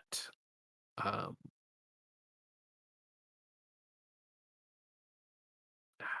how you doing? It's just sending Star through. I mean, yeah, right? We can't send any of the other kids. Then, like, we have another issue. Yeah, but can you send Johnny? I guess I could, but it's not like I can, like, talk through Johnny. I can I just. know, but it's like something. This mirror goes back to the Witchlight Carnival, right? Yeah. It goes into the Hall So of Illusions. But we can only open it once. We can't come back through. Like, right, yeah. But I could try to send a message to someone at the Witchlight Carnival. Uh, you know, but who? probably Star. Star is the kitten. Oh, Erlegron? sorry, you mean? yeah, Durlagron. Durlacron? Yeah, I mean, I'm very familiar with them, and they're in Yep. charge of lost kids. Okay, I will send a message to Durlagron. Durgy, hey, Oh God. so No. we found a bunch of lost kids. We're sending them into the Hall of Illusions. Please help them. Thank you. Also reply to this so I know you got it. Are we sending all the kids? Yeah, you threw me off there too, because I thought we were just. I Yeah. thought you guys were just sending Star. Well, I thought that think- since we can send the kids, why shouldn't we? Oh, that's kind of true. I mean, Yeah, they it don't have wasn't until tickets. there is that, but it wasn't until you mentioned the lost kids that I feel like there's actually a solid chance that, like, even though they won't immediately find their families, it still might be a good place to put them. Yeah, it's true. I don't know. I feel like waiting for Zabilna to get them into the right place is better than handing them off to Witch and Light just to deal with. Yeah, Because they, you do know that these children are not all from the same Right. place. Right. I Like, mean, not all of them the are from Farron. right on the I will positive tack side. onto my message, unless you think it's a bad idea to send kids, Durlagron. Adam, what were you saying? On the positive side, if we send them to the carnival goes all over the place. yeah, Right. but with over 7 years or No, 9 years or what? 8 years, Right. yeah. 8 years. Right. That's the downside. Right. And Yeah. so the question is, in my mind, do we think that they will be safe enough here, right, that they can just wait it out until we come up with a better solution? And if the I answer to mean- that is yes, right, then we should probably leave them in Little Oak. But if the answer to that's Right. no, if it's like, like we're going to have a hard enough time getting this place back together, but then I mean, although nowhere. I guess the issue is, even if that's the case, like, we can only use this. Can we only use this once? Yeah. Yeah. Is that true? I thought it was Yeah. just It's only only works one one way. It's only Yeah. one way. Okay. Oh, so okay. I'd say leave them in Little Oak, right? Because Uh-huh. what's another, like, even if it's 2 or 3 weeks, even if it's a month or two, us roaming around in Yon, doing whatever we've got to do to get this place back together. Right. I don't think anywhere is as safe as with the unicorns, right? Yeah, the unicorns, there's yeah. no red caps, there's no hags here. Right. Like, here is safest. We just happen to know where Star's dad is, so we should Right. send Star to dad. Yeah. Okay, I'm gonna fire a second message immediately. Durl, scratch that. We're just sending one special VIP. VIP back to you. We'll wait on the kiddos. They're safer here. Please reply to this message so I know you got it. Arlen, what the devil are you talking about? Where should I be meeting you? I will I use my 4th level slot because I have to have sent a message already to get Little Oak here. Not meeting me. Special package. Hall of Illusions. Sending them through now. Understood is the only response, but within moments, actually for you, virtually instantly, Durlagron you can see him pacing around within the Hall of Illusions, where previously there were a couple people, going through the attraction. They are all nearly instantly gone, and it is just Durlagron pacing at, from your perspective, an incredibly fast pace. Durlagron hears the sounds of leather bat wings clapping against the glass. Gee.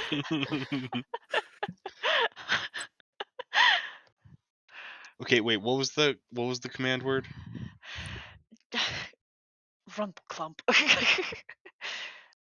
Close. Rumple clump. Oh yeah, there you go. yeah, that's what I said. Yeah. I do want to possibly send my bat after just in case, even though it looks like just in case. Okay.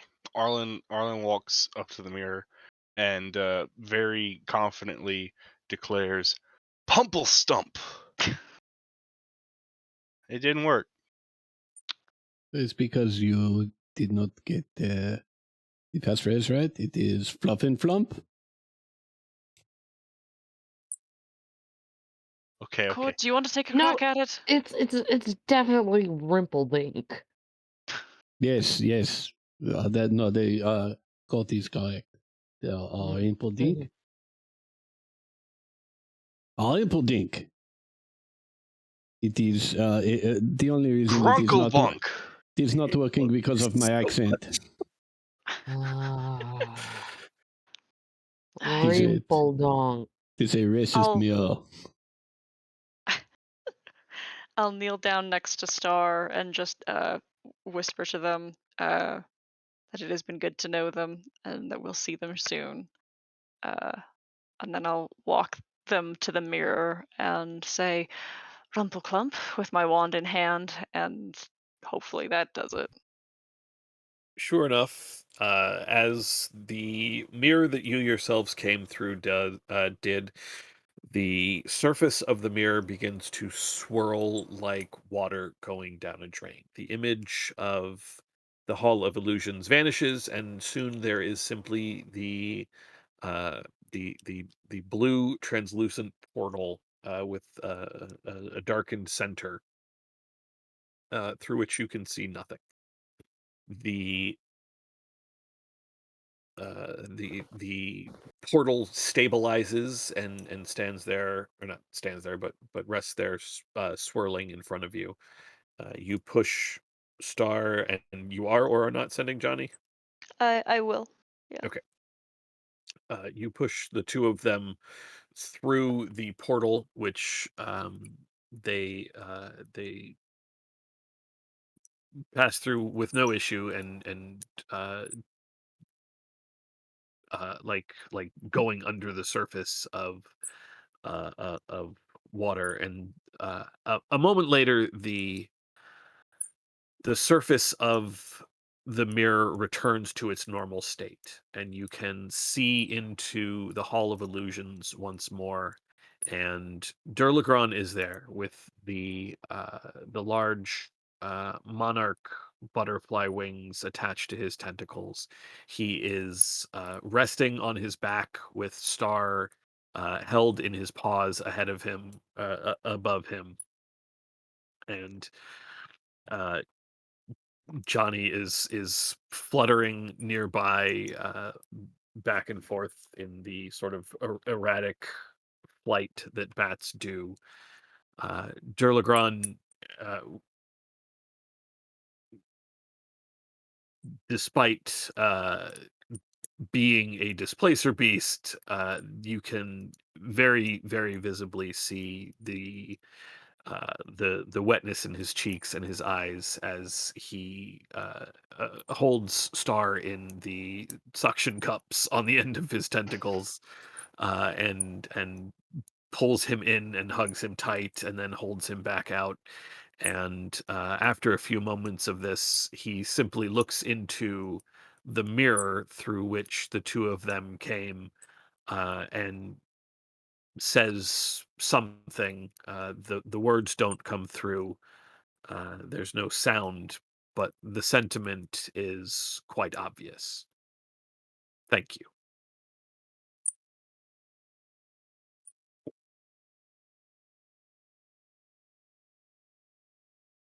And as much as I really, really wanted to get to your arrival in Yon, I think we will put that off until next week. Sounds good. Yeah, no, I think that's a Alright. perfect place for this episode. That's a perfect place to stop. Are you kidding me? Hmm.